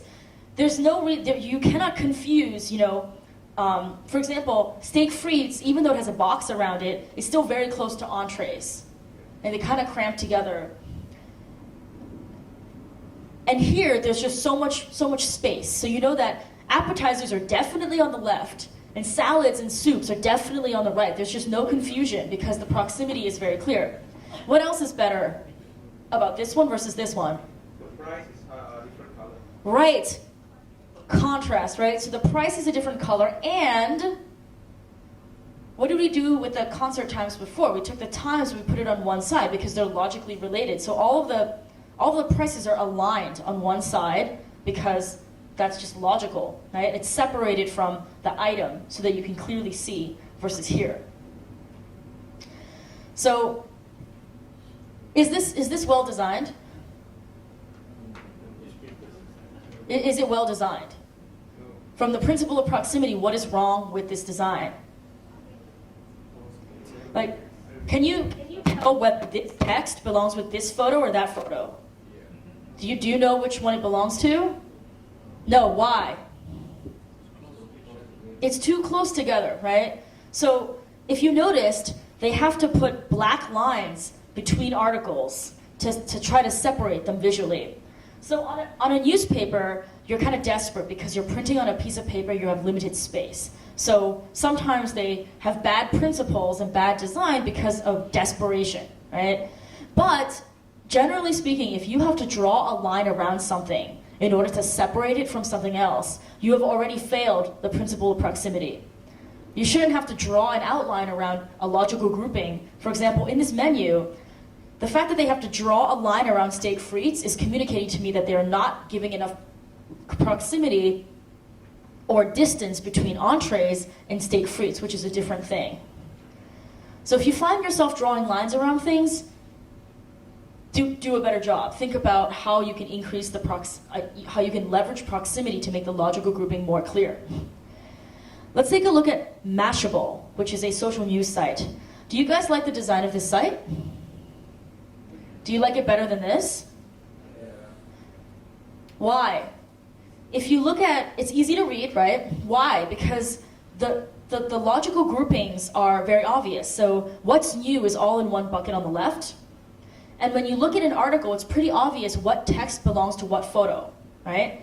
Because they give enough space for you to see that these items are separate. So when you squint your eye and you look at the slide, you can see on the right side 5 distinct news items. And you can see which text belongs with which photo. And you have to be really careful because sometimes you need more proximity or less proximity than you think. And you often see a lot of proximity mistakes like this. So in this particular case, Like, the designer clearly thought they were being clever by using the G as a grapefruit, the grapefruit as a G, right? What's the problem? The problem is that if you look at the grapefruit and the R, there is more space between the grapefruit and the R than there is between the R and the A, the P, the E, the F, all the rest of the letters. So when you first look at this, you don't identify the G as being part of this word. So what can they do to fix this? They could put, the R maybe even overlapping with the grapefruit, or the grapefruit very, very close to the R, so at the very least when you read it, you think, okay, wait, maybe this grapefruit is part of the word. So to summarize, proximity. The purpose of using proximity is to organize. If you organize your information, one, it is easier to read, and two, it is easier to retain. If you look at a clumped menu, are you going to remember what's on it? No, but if you look at it when it's segregated, you're going to remember more clearly what you want. So the goal of proximity is to make it so that your reader's eyes follow a logical progression through the design, so that there's a natural path and a definite beginning and end. The way you achieve proximity is you want to squint your eyes, and you want to make sure that you can identify separate pieces that are very logical. And if you have too many separate pieces, for example, if you squint your eyes, right, you just see a gazillion things going on. If you squint your eyes here, you see that there are 5. So if you see that there are either too many things or it all looks like one big clump, chances are you're going to need to improve the proximity of your design. The other thing you want to avoid is you want to avoid leaving separate items just in the corners. Remember when we saw the business card example, that one amateur business card had information all over the page. But the better looking business card centralized the information and put logical information together. So you just want to make sure that you avoid confusion. Nobody should ever wonder, does this piece of text belong with this graphic? Does this headline belong with this subtitle? You want to make sure that anything that's logically related should be grouped close together. Next principle we're going to talk about is alignment. So we talked about this particular business card, and we talked about how this is better. Now if you want to improve it even more, you could do this, where you have one very clean line that relates the title of the company, the name, all the way down through the address. This way it makes it very easy for a reader to scan this card, and it increases how clean it looks. So in case you're not familiar, let me review different kinds of alignment. So the text on the top left is left aligned. It's also called flush left. On the right is right aligned. It's also called flush right. Center alignment, you're very familiar with. If you're going to center something, you want to make it very obvious. If you have ambiguous alignment, it tends to look very messy.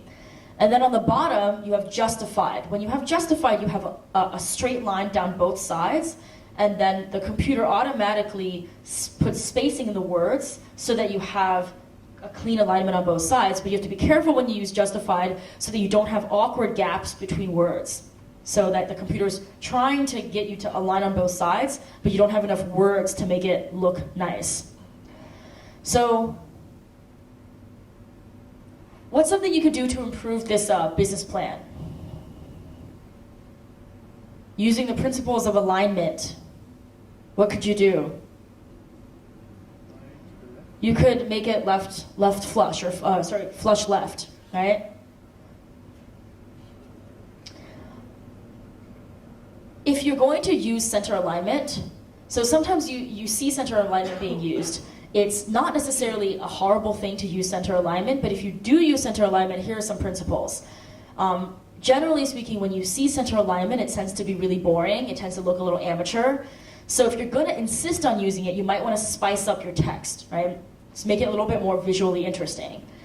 And then generally speaking, you also just want to add more visual interest through something like additional contrast, or you can take a center aligned piece of text and you can make that piece of text right aligned or left aligned to just basically improve the sophistication of the look. It's also possible to have two alignments, right? But you have to be careful when you use multiple alignments on a page. Remember one menu we saw with all the outlines? It looked messy because it had so many different alignments. So when you're going to do two alignments, in this case this is left aligned and right aligned, you have to make sure that the two pieces are still logically connected. So in this particular case, the text on that's right aligned comes right up against the edge of the one that's left aligned. The reason why you do this is it makes it look clean versus as soon as you break that line, which one looks cleaner, this one or that one? This one or this one? The past one, right? Because in this one it's clean, you have two alignments, but the two elements are still related to each other through having this center line. In this one you break the center line and that whole card looks a lot less clean. Same thing happens when you have a lot of text on a page, right? Which one looks cleaner, the top one or the bottom one? The top one, really? The reason why the bottom one looks a little bit cleaner is because, there's a center line that goes down the middle, and both the photo and the text are aligned against one line. Versus at the top, you have two lines, right? There's one line on the right of the text, and then another line on the photo. So on the bottom one, it's cleaner because you have two things aligned towards one strong alignment in the middle. Even if you have just small misalignments, it can make a whole page look messy. So here you see, it's okay aligned, but there's a couple things that are slightly misaligned. Look at this versus this. Which one looks cleaner? This one, right? Because this one has everything on the page is logically connected through alignment with another element on that page. This one has a couple things that are just off by a little bit, right? Same thing here. You have a couple of really small things that are misaligned, and the whole page looks a lot messier than if you just aligned things. Everything had one strong alignment. Part of the reason why you want to have strong alignment is if you choose to break the alignment, that item stands out. So it's not like you can never break alignment, but for you to break alignment, you have to have everything else consistent. If everything is misaligned, then how can you tell if one thing is supposed to be special or not, right? Oh, I have this again. Okay, so the purpose of alignment is to unify. Alignment helps achieve a sophisticated and organized look by clearly connecting the elements on a page. The goal is that every single element should have a clear visual connection with another element, and that even items that are physically separated should have some relation. For example, when I showed you the example with the business card, John Wayne's business card, where you had some left alignment, some right alignment, they're still visually connected through a center line that goes down the middle. As soon as you break that center line, that business card doesn't look nearly as clean. The way you achieve alignment is that you always want to make sure that an element is lined up with another element, even if the two elements are on opposite sides of the page.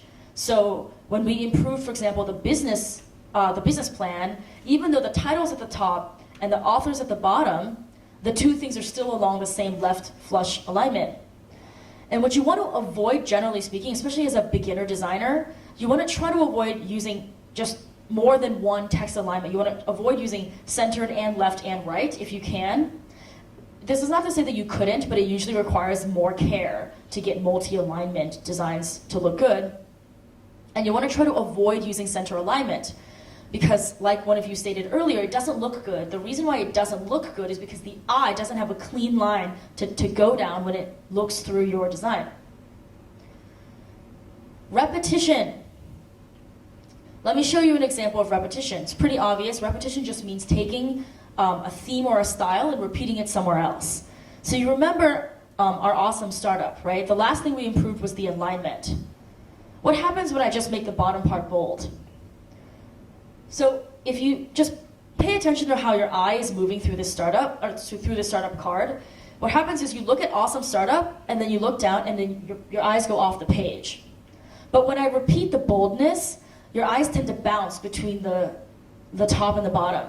Do you guys noticing that? So on this card, your eyes are sweeping down, and then they go off the page. On this one, you're actually bouncing more between the two. So that's a trick that keeps your eye more focused on content. And that is one of the things that repetition can help you do when it's intelligently placed.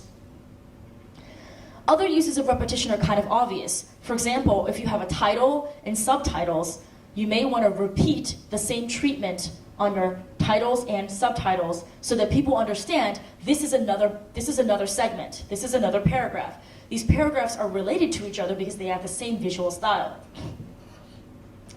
There are a lot of other things that you can repeat. For example, you could repeat typeface, you could repeat bullets, you could repeat how you do indentations, you can repeat how you do spacing, and you can repeat alignment.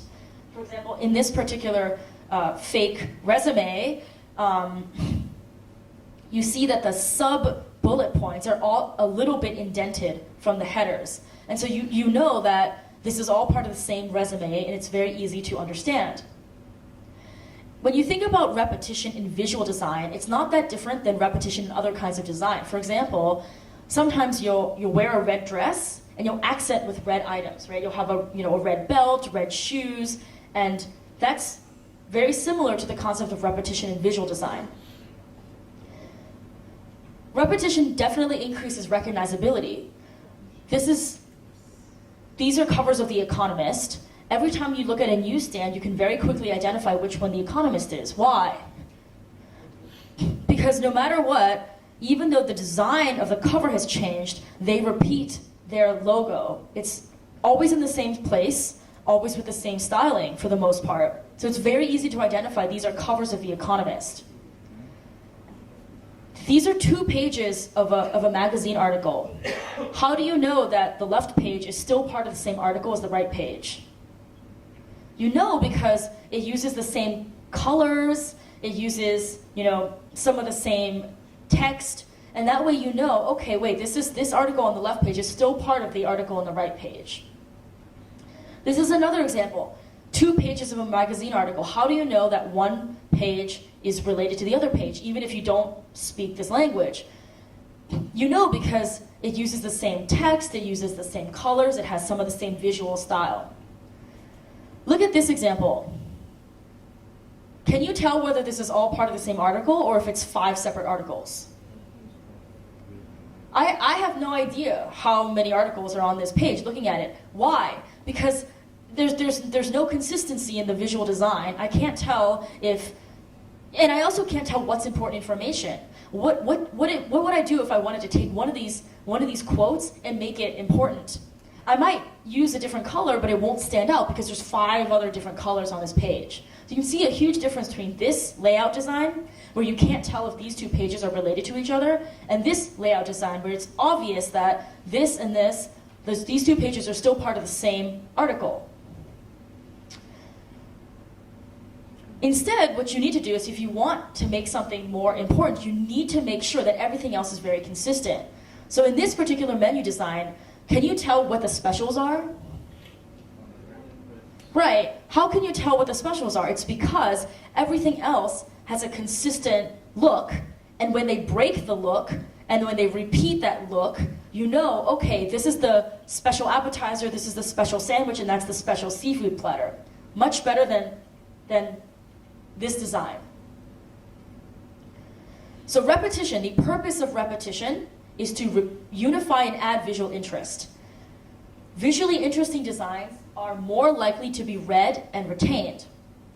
Often you'll hear people say that well-designed technologies are easier to use. Part of the reason why they're easier to use is that instead of forcing your user or your reader to think, oh wait, which one's the special, what is the price, what is the time, instead of forcing your user to have to think very hard to distinguish visual elements, you use these design principles to make information clear. So the point of using these design principles is to communicate better, not just make things look pretty. The goal of repetition is to have a consistent look that unifies a piece and makes repeated elements as well as surprises easier to identify. The way you achieve repetition is you decide what you want to make consistent. Are you going to make certain typefaces, certain sizes, certain colors, certain indentations, certain alignments? What are you going to repeat? And then you want to make the repetition more dramatic. So you can create additional repetition to enhance design and then clarify information. What you want to avoid is you want to avoid over repeating to the point of annoyance, right? So you don't, for example, if you wore a black dress, you wouldn't want, your sunglasses, your earrings, a bow tie, too many other things that are red, because that's just going to look bad. So you don't want to overuse repetition, but you want to use just enough to highlight and add a visual touch. Last principle, contrast. If you got these two newsletters on your desk, which one would you pick up? The right one. Why? Contrast. What does that do? Why would you pick up the right one? It looks more interesting. It's the exact same text on both designs. But you want to pick up the right one because it looks more interesting. That is what contrast is able to do for you. You get two resumes on your desk. Which one do you pick up? The right one. Why? It looks more organized, right? It looks more professional. And it's because it's easier to read the important things. For example, on the resume on the left, is it easy to tell where the education is? No, it's much easier to tell where education information is on the right one. So let's look at an example of an ad. What's wrong with this ad? What can be improved?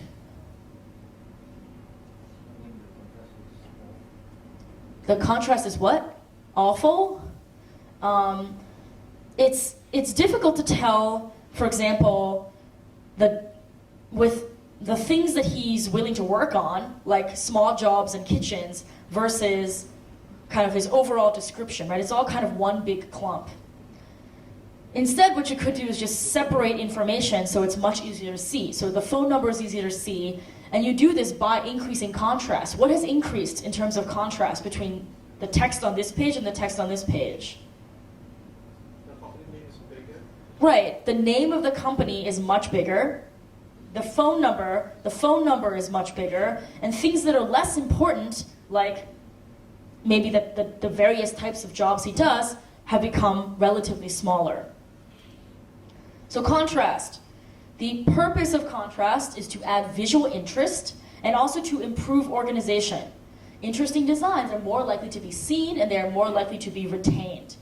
So your goal when you use contrast is you should make it so that a user or a reader should be able to instantly understand how to focus, what's important, and what the logical flow is. They should never be confused as to what is the title versus what is the body.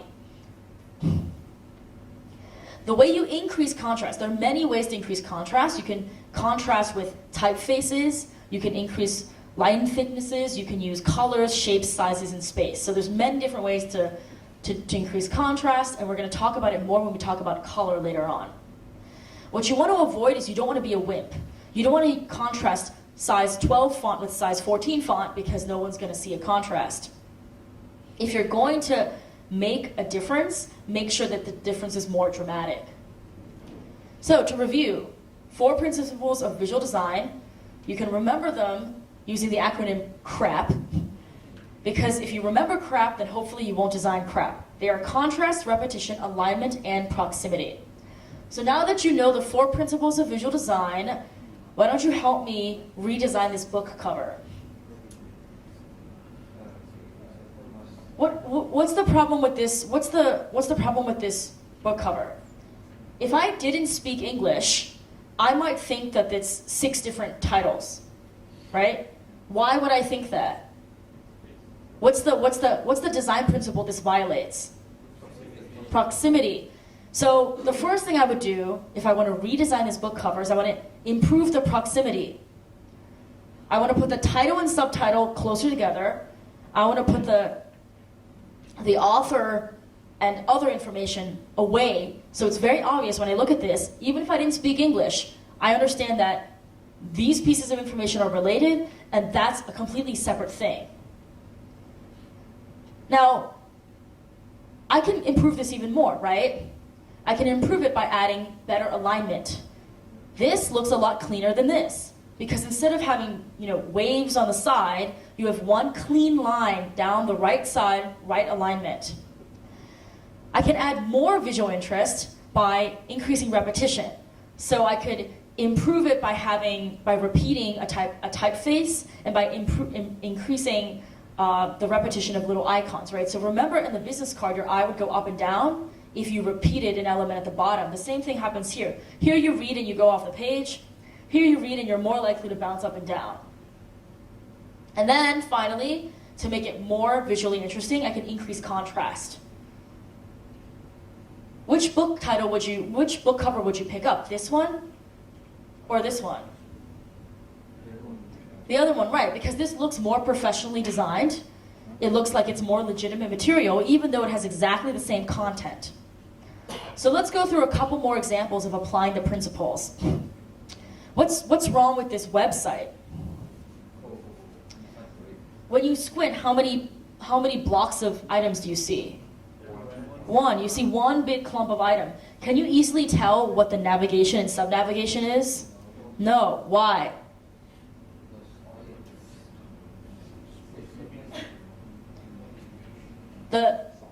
Everything is kind of clumped together, so the proximity is poor. So the first thing you might want to do is improve the proximity, right? So you would take all the navigation and put it on one side and put the content somewhere else. So at the very least, can you tell what the navigation is, right? What else can you improve about this? What are some of the other principles of design that we talked about? Contrast. What looks more interesting, this one or this one? The other one. Let's try again with another example. What's not great about this design? The alignment. What else is not great about this design? Pretty much everything is not great about this design, right? So what happens if we just improve, for example, the alignment? Does this look better than that? Why? It looks cleaner because there is a strong left alignment of all of your content, so your eye can easily scan down, versus here it looks a lot messier. What else can you do to improve this? What other design principles can you apply? What are the other two we didn't talk about yet? Repetition and we just talked about proximity, right? So contrast. So compare this with this. You see that? So by increasing repetition, I've made the header more interesting and the call to action more interesting too, and now your eyes bounce between the two.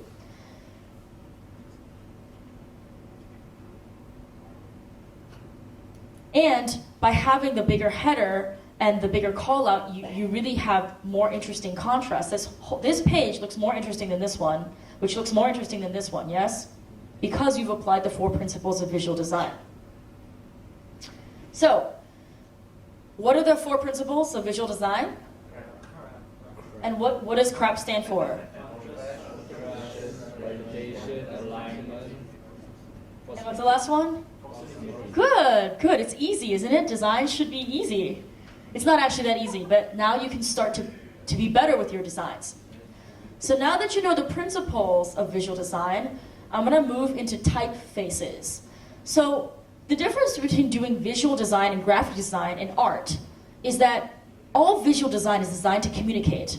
So you will always be using typefaces, versus in art, in a painting, you're not really going to have words. So when you learn graphic design and visual design, you cannot be a good designer if you do not understand typefaces. There are a handful of types of typefaces. There's old style, modern, slab serif, sans serif, script, and decorative. We're only going to talk about the top 4 today, because when you talk about web design specifically, and mobile design, you're almost never going to use script and decorative. Why do you think that is? It's hard to read. Script is hard to read, decorative is hard to read. If you're designing a wedding invitation, maybe you're going to use script. But if you're designing a mobile app, you want someone to read it, you're not going to use script or decorative font. So we will not cover those today. I'll start with the first one, old style. Old style fonts were designed based on calligraphy. So you can see how the line changes, the thickness and the thinness of the line changes, and it simulates what it would look like if you wrote it with a calligraphy pen, right? And so there's a couple of common examples, and the thing about old style fonts is a lot of them tend to look very similar. The next style is modern. Modern styles are similar in the sense that they have a serif, so a serif is this like little line that comes off. It's basically an artifact from calligraphy writing. Modern font styles still have the serif, and they have increased distance between the thick and the thin. Slab serif is a different style of typeface, and this kind of typeface became more popular with increased advertising, because they found that with modern typefaces, from far away, it just looked like vertical lines. And when they used slab serif, it would increase the visibility of ads from far away. The thing about slab serifs is that the serif is it's flat, and the weight on the fonts is more consistent. Even though you still have some variation in thickness and thinness, it's a lot less dramatic than with modern fonts. Then you have sans serif. Sans serif, sans in French means without. Without serif means it doesn't have that little hook off the side of the letter. And there's very little variation in terms of the thickness of the letter. So those are the four we're going to talk about: old style, modern, slab serif, and sans serif. So just as a quiz, I want you guys to match the font type with the font sample. Which one is old style?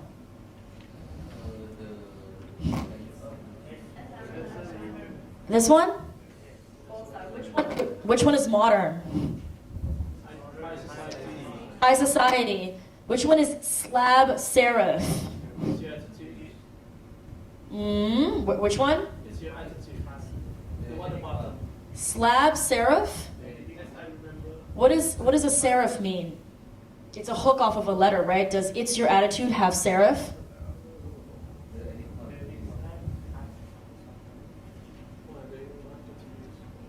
Which one?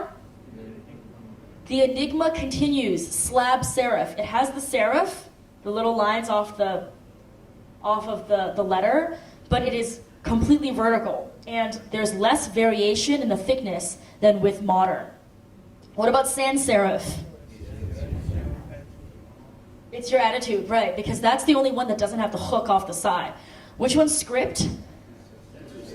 Too sassy for words. Which one's decorative? At the rodeo, pretty good.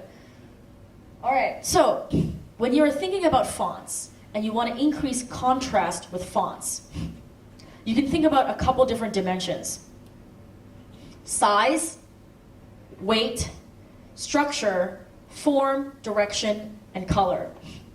So when you're thinking about size, the number one thing to remember is don't be a little wimp, right? Because if you're going to contrast with size, you better make one thing quite small and the other thing quite large. Can you see that there's a difference in the size here? You cannot contrast with small size differences. So the number one thing to remember is don't be a wimp. Now the other thing too is that you don't have to necessarily contrast with just the size of the font. You can also contrast just using white space, right? For example, when you look at this, your eyes are automatically drawn to the center one just because it has so much space around it, right? So the size of that paragraph unit is so different that your eyes want to go there. The other thing you can contrast is weight.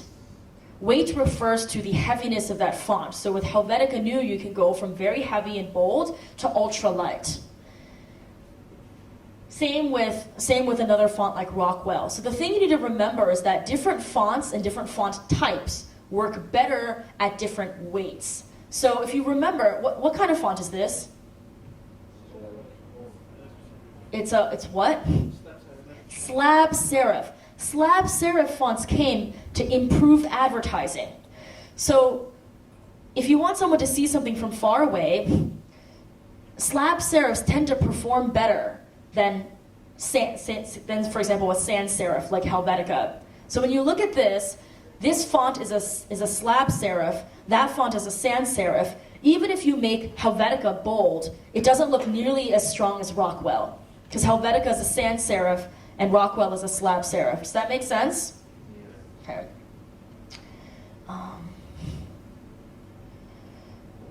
When you are increasing contrast in a bigger block of paragraph text, sometimes what you can do is, what is the font of the body? Can you guys see? The body font is old style, right? The bold, it's a little hard to see. The bold is sans serif. So in addition to making the font weight increase, you're also contrasting with font type. Here's another example. Tell me how it's being contrasted. What is the text of the body, the little items, the line items? What is the text? What kind of font is it? Old style. Old style font. What is the font type of the headers? Sans serif. So in addition to increasing the weight, I've also contrasted the typeface.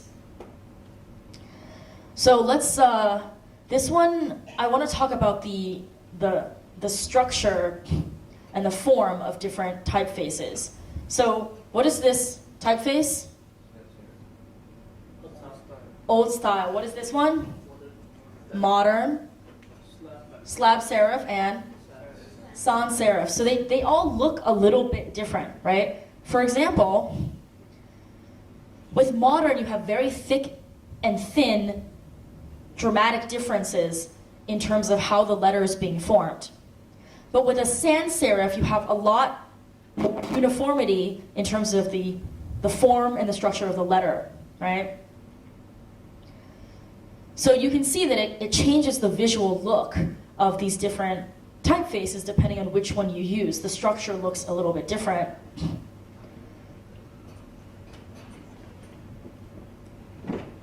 And when you have different structure, it changes what tends to perform better, right? Which paragraph looks better? The right one, right? Because this is a sans serif, and when it's bolded, it has a very clean and powerful look. That one's a slab serif. You could bold it, but it looks a little bit less clean than a sans serif.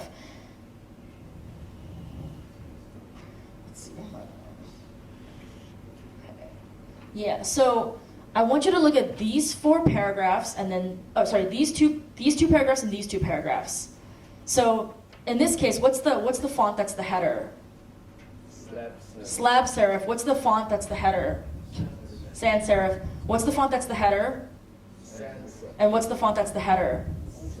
Old style, right? So you can see how different types of fonts tend to perform better with different weights and different font sizes. Another thing to look at is the form of the letter.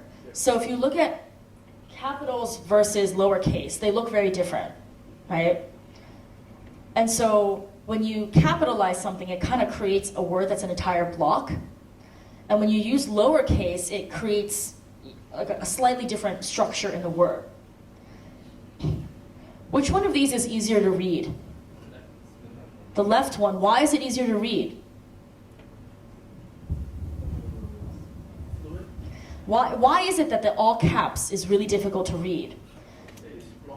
It's blocky, right? Because when you look at this, lowercase letters in the context of a paragraph make the text more legible than when you use all caps. Because when you use all caps, it all looks completely uniform. It looks like it's just one big block. It's difficult for your eye to distinguish what letter it is versus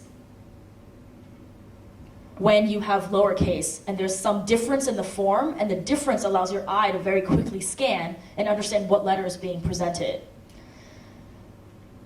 Another thing you should know about evaluating fonts is what's called the X height.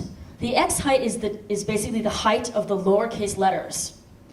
And different typefaces have a different variation of the ratio of the size of the lowercase letters to the capital letters, right? So this Bernhard, what kind of font is that?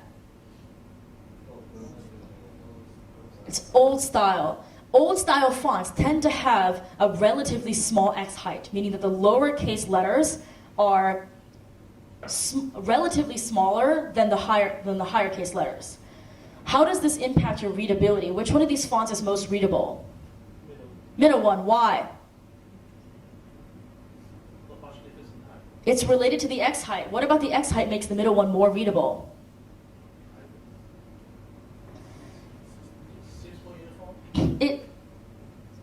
This E is much larger relative to the R than this E, right? So old style fonts tend to have a smaller X height, and sans serif fonts tend to have a higher X height. That improves the readability versus the serifed font, right? The old style font. So for example, these two typefaces are the standards for mobile devices. So on iOS devices, you use Helvetica Neue, that's Apple's choice of typeface. And on Android, you use either Droid Sans or you use Roboto. Both of these fonts have, what do you observe about them? They have very, very high S height relative to the capital letter. And that improves readability, especially on mobile devices. Another way that you can contrast with fonts is by changing direction. So you don't do it too often on websites. It's kind of hard to read sideways. But in this case, you see that you contrasted the newsletter title just by changing the direction.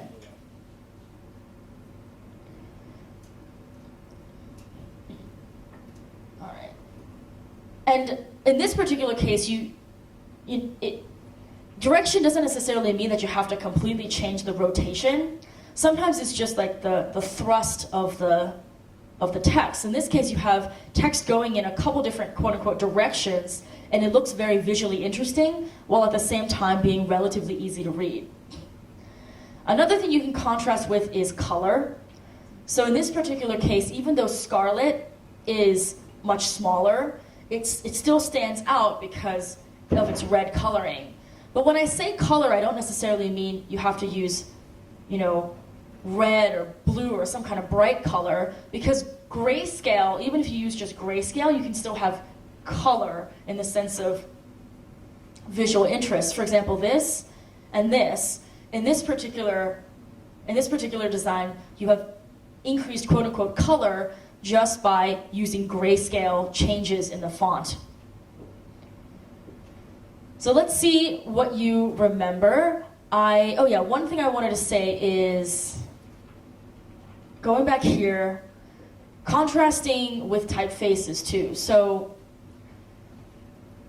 let's see. Okay, right. So, when you look at this, what is the header font typeface and the body typeface? They're both old style, right? What is the header typeface and the body typeface on the left? Sans serif. When you look at this, which one has more contrast? What's the header typeface versus the body typeface on the left? It's a slab serif on the top, and what's the type on the bottom? Sans serif. What's the header type on the top, and what's the font size or the font type on the bottom? Old style. Do you see that these two have less contrast than these other two, right? And in fact, not only do these two have less contrast, they kind of look a little bit, conflicted too. So I want to talk about matching typefaces. So in this particular case, do those two typefaces at the top conflict or contrast?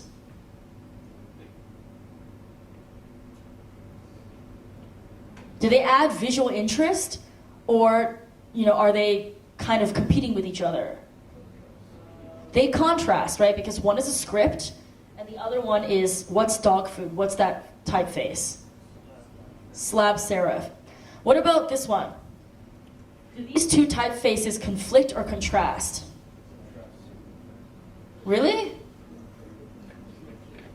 What does it do? The my mother. It looks very similar, so what's the problem with that? It doesn't contrast, and in fact, it kind of looks a little weird because you can tell it's two different. What kind of typeface is that? Old style. It's two different old style typefaces, and it looks a little weird because they're just a little bit different from each other. So they conflict. They're not different enough to create contrast. What about this one? Does this conflict or contrast?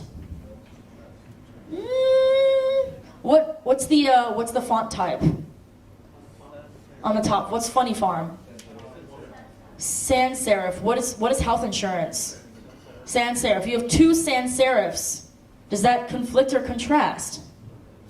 It conflicts. Just like my mother, and this is an essay on why my mom will, blah, blah, that's two old style fonts that look just a little bit too similar.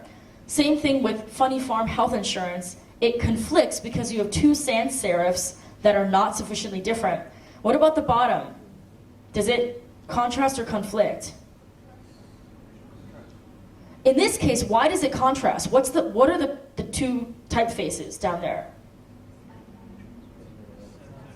They're both sans serif, but the reason that it contrasts is because dance has a different direction, right? So remember, when you're going to contrast, you don't want to be a wimp. You want to make sure that if you contrast with size, the difference is huge.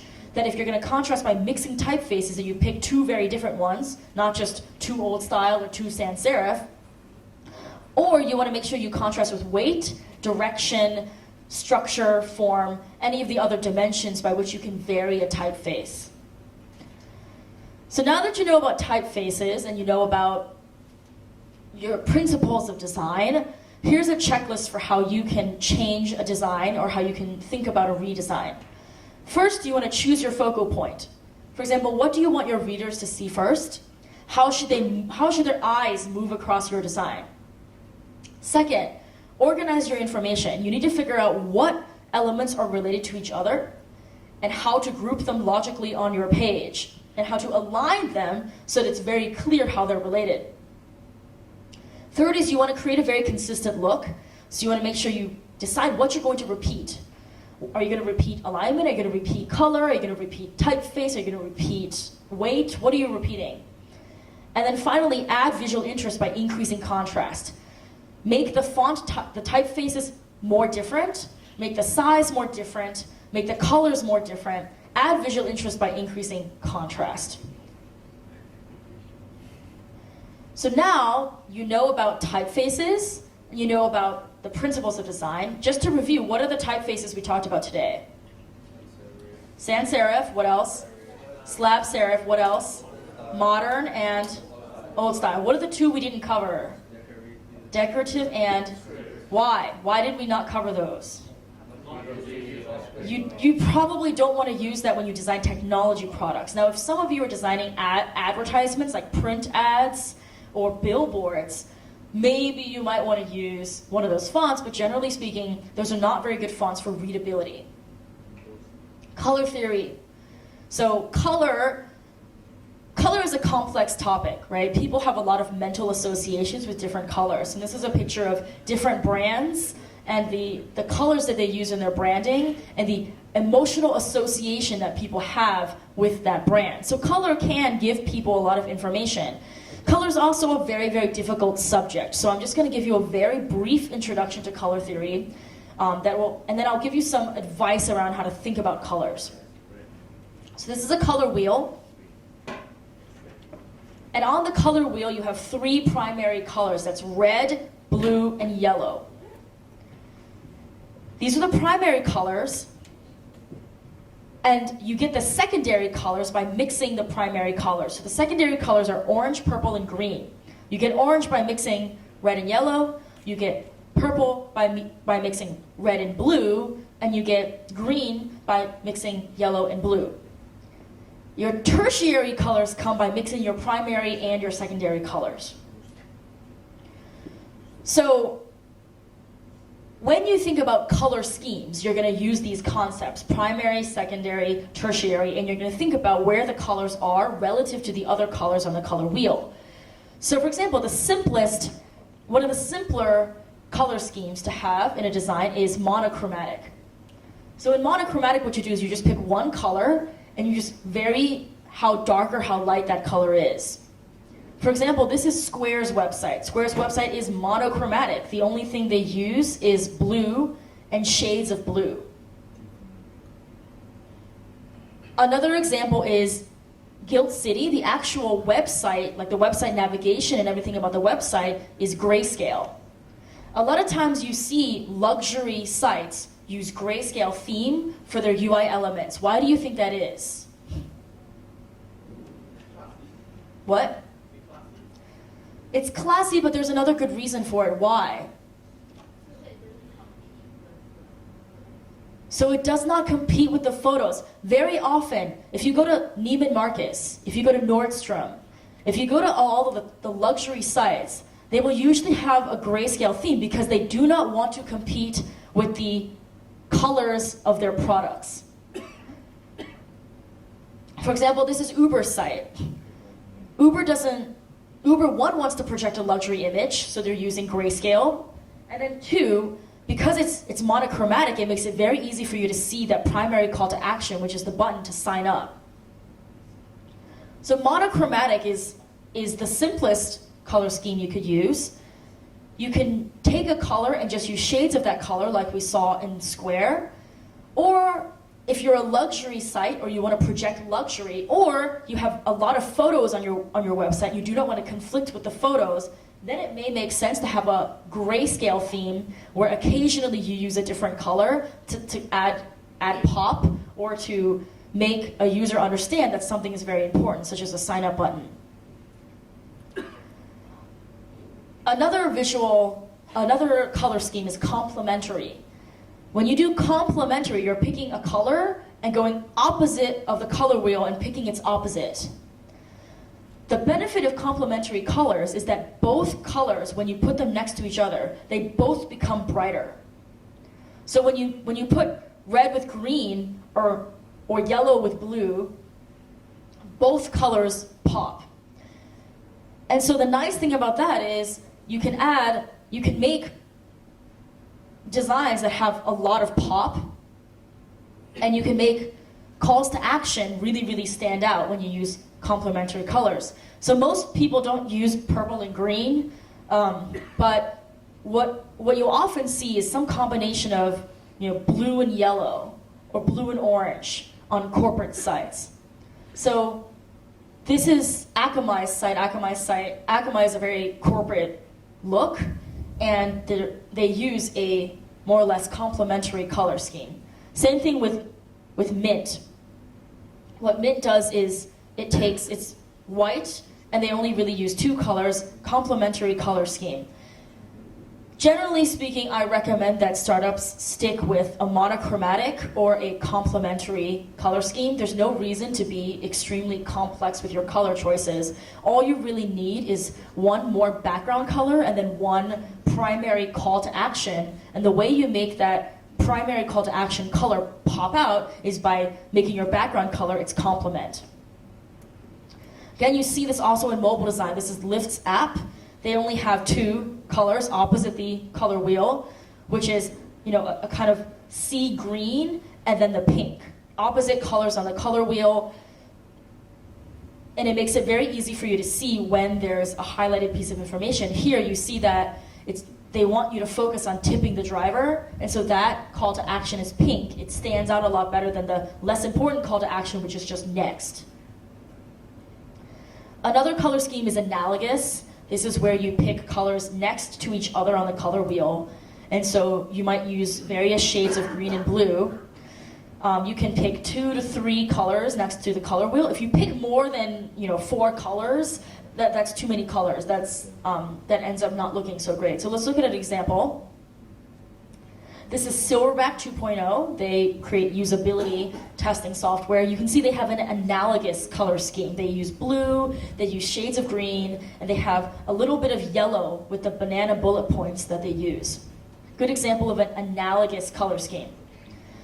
Another color scheme is split complementary. So I think that if you have a good designer on your team, they can use split complementary to make your designs look a little more interesting, but it can be kind of difficult to make this look good. So here's an example of a split complementary design. You have orange, and then you have two colors on the other side of the color wheel. So the way you do split complementary is you take one color, you go to opposite the color wheel, and then you pick the two colors that are next to that color. So split complementary, one color, go to the opposite side, pick the two on the sides of the one that's directly opposite. So this is an example of split complementary.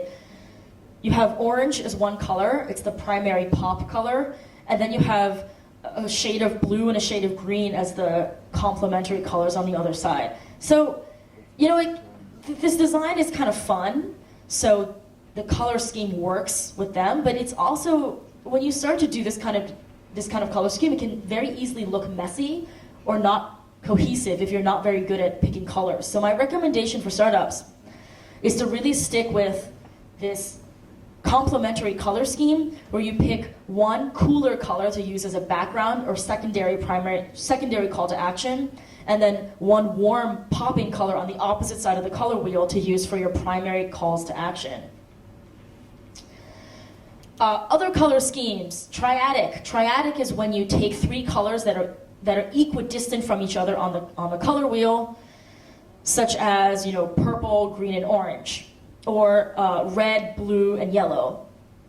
The problem with triadic, well, the benefit of triadic is that you have colors that are really poppy. All the colors tend to really stand out. The downside of it is that they tend to clash with each other too, right? So, I mean, how often do you wear a red shirt with purple pants and, you know, green shoes? It doesn't look very good, generally speaking. So when you see triadic, generally you see it primarily in logos. You also see triadic color schemes in a lot of children's design because it has such a poppy look. But you are generally speaking not going to use triadic color schemes in corporate websites or business websites because you don't, unless you're making products for children, because it tends to have a less sophisticated look, it tends to pop almost a little too much for a corporate or business website or product. The other color schemes we're going to talk about is tetradic, which is, it's called also double complementary. So the way you do this is you pick one color, you pick the color on the opposite side, and then you take the two colors on both sides of the colors that are complementary. So you end up with 4 colors. And another version of picking 4 colors is called a square color theme. And in that case, what you're doing is you're picking 4 colors equidistant from each other on the color wheel. And so, again, when you have this many colors, it tends to be very difficult to use them effectively. For example, you see Google. Google is a square color scheme. But when you look at this, it kind of looks a little amateurish. And part of the reason why it looks amateurish is it's too many colors. And when you look at Google's actual website, they have very, very relatively monochromatic look. They only use their colors. They really only use colors very lightly. So if you're going to use, you know, a triadic or tetradic or square color scheme, it's generally for your logo or maybe for a print advertisement. You're not going to be using this color scheme on a website because there's just too many colors. So to review, today we covered 3 sections of visual design. First, we covered the basic principles, which is contrast, repetition, alignment, and proximity.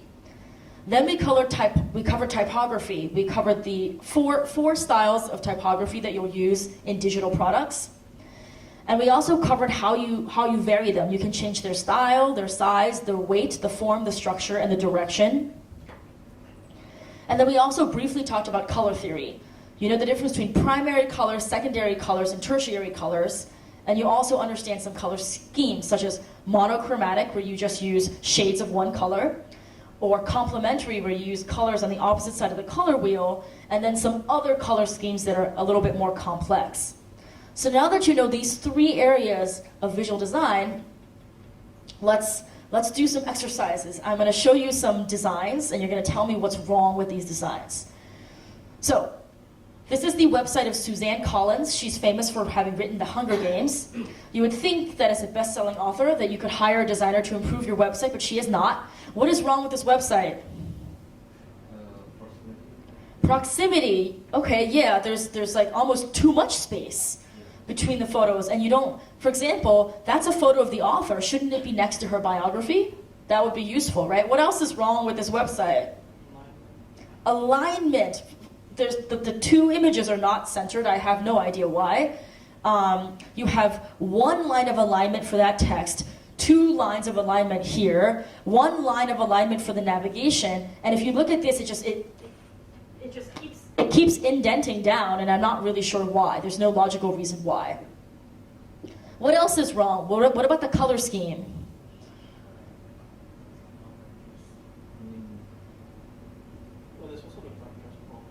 Oh yeah, you could increase contrast, right? Because, I mean, over here it's kind of hard to tell what's, well, she has contrast where the header is blue, but what could she do to increase the readability of the header versus the text?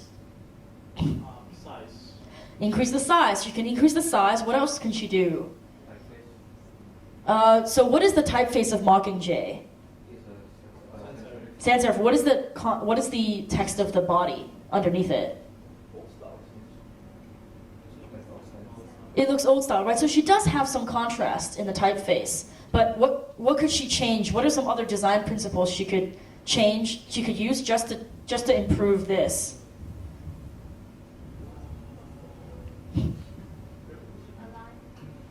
Alignment, yeah. So we talked about alignment.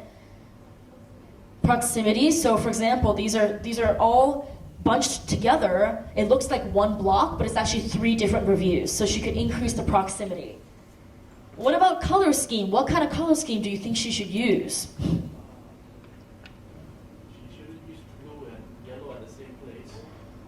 So here's what's going on, right? She has a kind of an orange, and then she has 2 shades of yellow, and then she has blue. Is that a color scheme?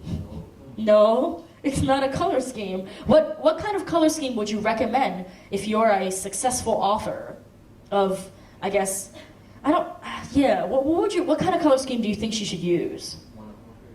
Monochromatic? That makes sense. She has a lot of photos, right? She has so many photos that maybe it would make sense to be monochromatic. All right, moving on. What's wrong with this design? Everything is wrong. Like, how can you know? Like, what is the number one thing wrong with this design? Proximity. How do you know that the problem is proximity? Notice that he has to put boxes around items so you know what they are. If you have to put a box around something, you have failed. You have failed the proximity test for your design principles. So the number one problem with this site is proximity. Just like the number one problem with this site is alignment, right? So sometimes when you see what's wrong with the design, some things are more wrong than others. So here, proximity. How would you fix this? It's hard, right? How would you fix this? You have to increase the white space between the items. Right? First of all, you have to decide what's important, because can you tell what's important on this website? No. Everything is equally important. Make what? Make more pages, right. So you would want to make sure that you increase the proximity. Tell me about the color scheme on this website. What kind of color scheme is it? It's a rainbow color scheme. They have red next to blue, next to dark blue, next to green, next to pink, next to purple, next to gray, next to red again. There's yellow, and is it a color scheme? No, it's not a color scheme. So that's another thing that's wrong with this website. What else is wrong with this website? The alignment. Why is it that I don't understand? Why is this why are these boxes not aligned? Why is the content not aligned? It's a huge problem. Pretty much everything is wrong with this website. What about this website? What is wrong with this website? Color, what is the color scheme here?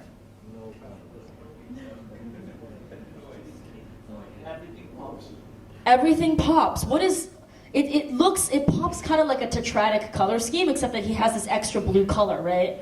So he has a tetradic color scheme, usually used to design children's material on a auto repair services website. Is that appropriate? What color scheme should he use instead?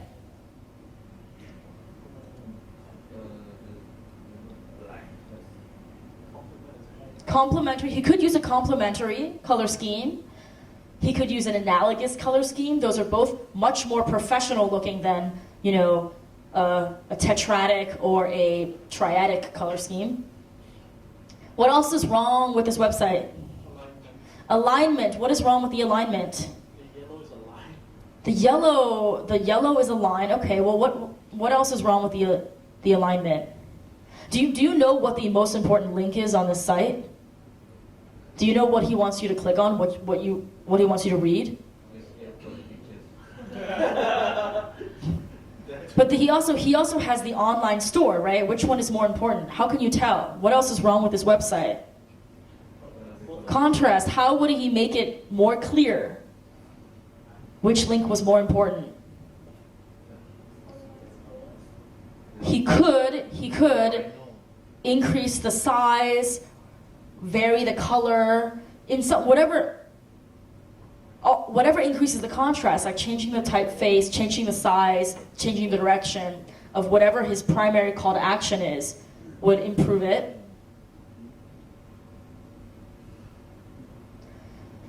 How about this? This is a little harder. Windows Metro style. A lot of people have usability problems with this UI. Why do you think that is? The colors. Do you know what the most important button is? Do you know what the most important button is? You don't. Why? Why don't you know? There's not enough contrast. There's a lot of color. It's almost what? Almost all the same colors. It's almost all the same colors. Well, you mean the background? Like it blends into the background? Yeah. If you think about it, what are you going to use more often? Internet Explorer or your alarms? You're going to use alarms more often than you browse the internet. This guy needs to wake up a lot. Generally speaking, you're going to use your browser more than you use an alarm. You set an alarm maybe once a day, right? Maybe even less, maybe only once a week, because you wake up at the same time every day. But alarms is much bigger than Internet Explorer over there, right? And then you wonder why people can't find things on Windows. What else is wrong with this design? The what? Proximity, right. Can you tell why these are grouped together and why these are grouped together? Is it obvious? No, it's not obvious. It's not obvious. So we mentioned a couple things that were wrong. One is the contrast is not correct, right? Alarms pops out more than Internet Explorer. You're going to use Internet Explorer multiple times a day, every single day. You might only set your alarm once a week, if at all, right? Proximity, why are these grouped together and why are these grouped together? Do you know?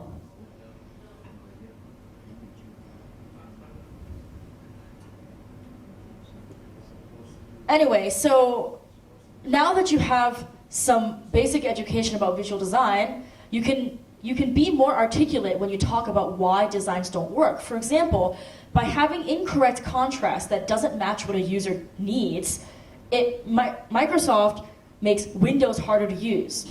By grouping together elements that are not logically connected, they make apps and content harder to find. So again, when people say things that are better designed are easier to use, you're going to start to understand why. Generally speaking, good design communicates better. And if you don't have good design, you're not communicating to your user what is the most important, what is the logical hierarchy, what pieces of content are related to each other, and what should you look at first, what should you look at last. So to summarize, what we talked about today were the 4 basic principles.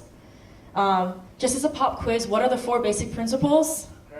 Crap. And what do they stand for? And so what is contrast?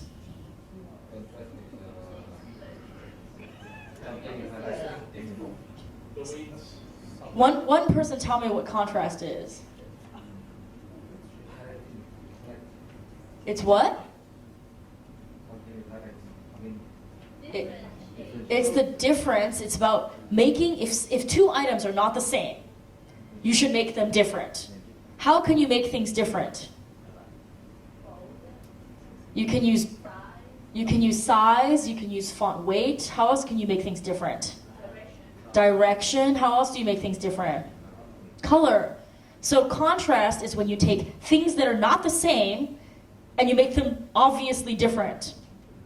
What is repetition? Repetition is what? Right, so taking a style and then reapplying it throughout your work. What is the purpose of repetition?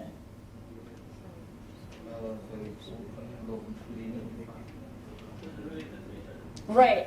Repetition helps the user understand that a whole piece is unified, that this piece is still the same article, still the same website, still the same company as this other piece. That's the point of repetition. Alignment.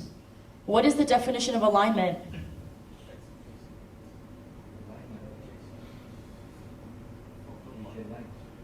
It's when you have elements on a page that are related to each other. For example, when you left flush, your heading, your subheading, your body, all of that is related to each other by a clean visual line. What is the purpose of alignment? Yeah, to increase readability and to make your look cleaner. That's why a center alignment, generally speaking, looks more messy than something that is left, right, or right aligned. Let's see, so pop quiz with typography. What are the 4 styles of types we talked about today? Old style? Slab serif, sans serif, and somebody said modern already. So four different types of fonts, and you can vary them by their size, their weight, their form, their structure, and their direction. And finally, we covered color theory. What are some color schemes? Monochromatic, what's another one? Complementary, what's another one? Square, square. So you don't really need to worry too much about using more than 2 colors. It's generally not recommended. The 3 that you should remember are monochromatic, complementary, analogous. Those 3 tend to work well for businesses. If you have a decent designer, you could do split complementary, but you have to be kind of careful because sometimes those colors can begin to clash. If you are designing for games or children, you could use a triadic or a tetradic or a square theme, but generally when you have too many colors, you tend to look a little bit more amateur. So anyway, thank you for learning more about design with me. If you have any questions, you can contact me at Think Mariya on Twitter and then Mariya at Xanadu Mobile by email.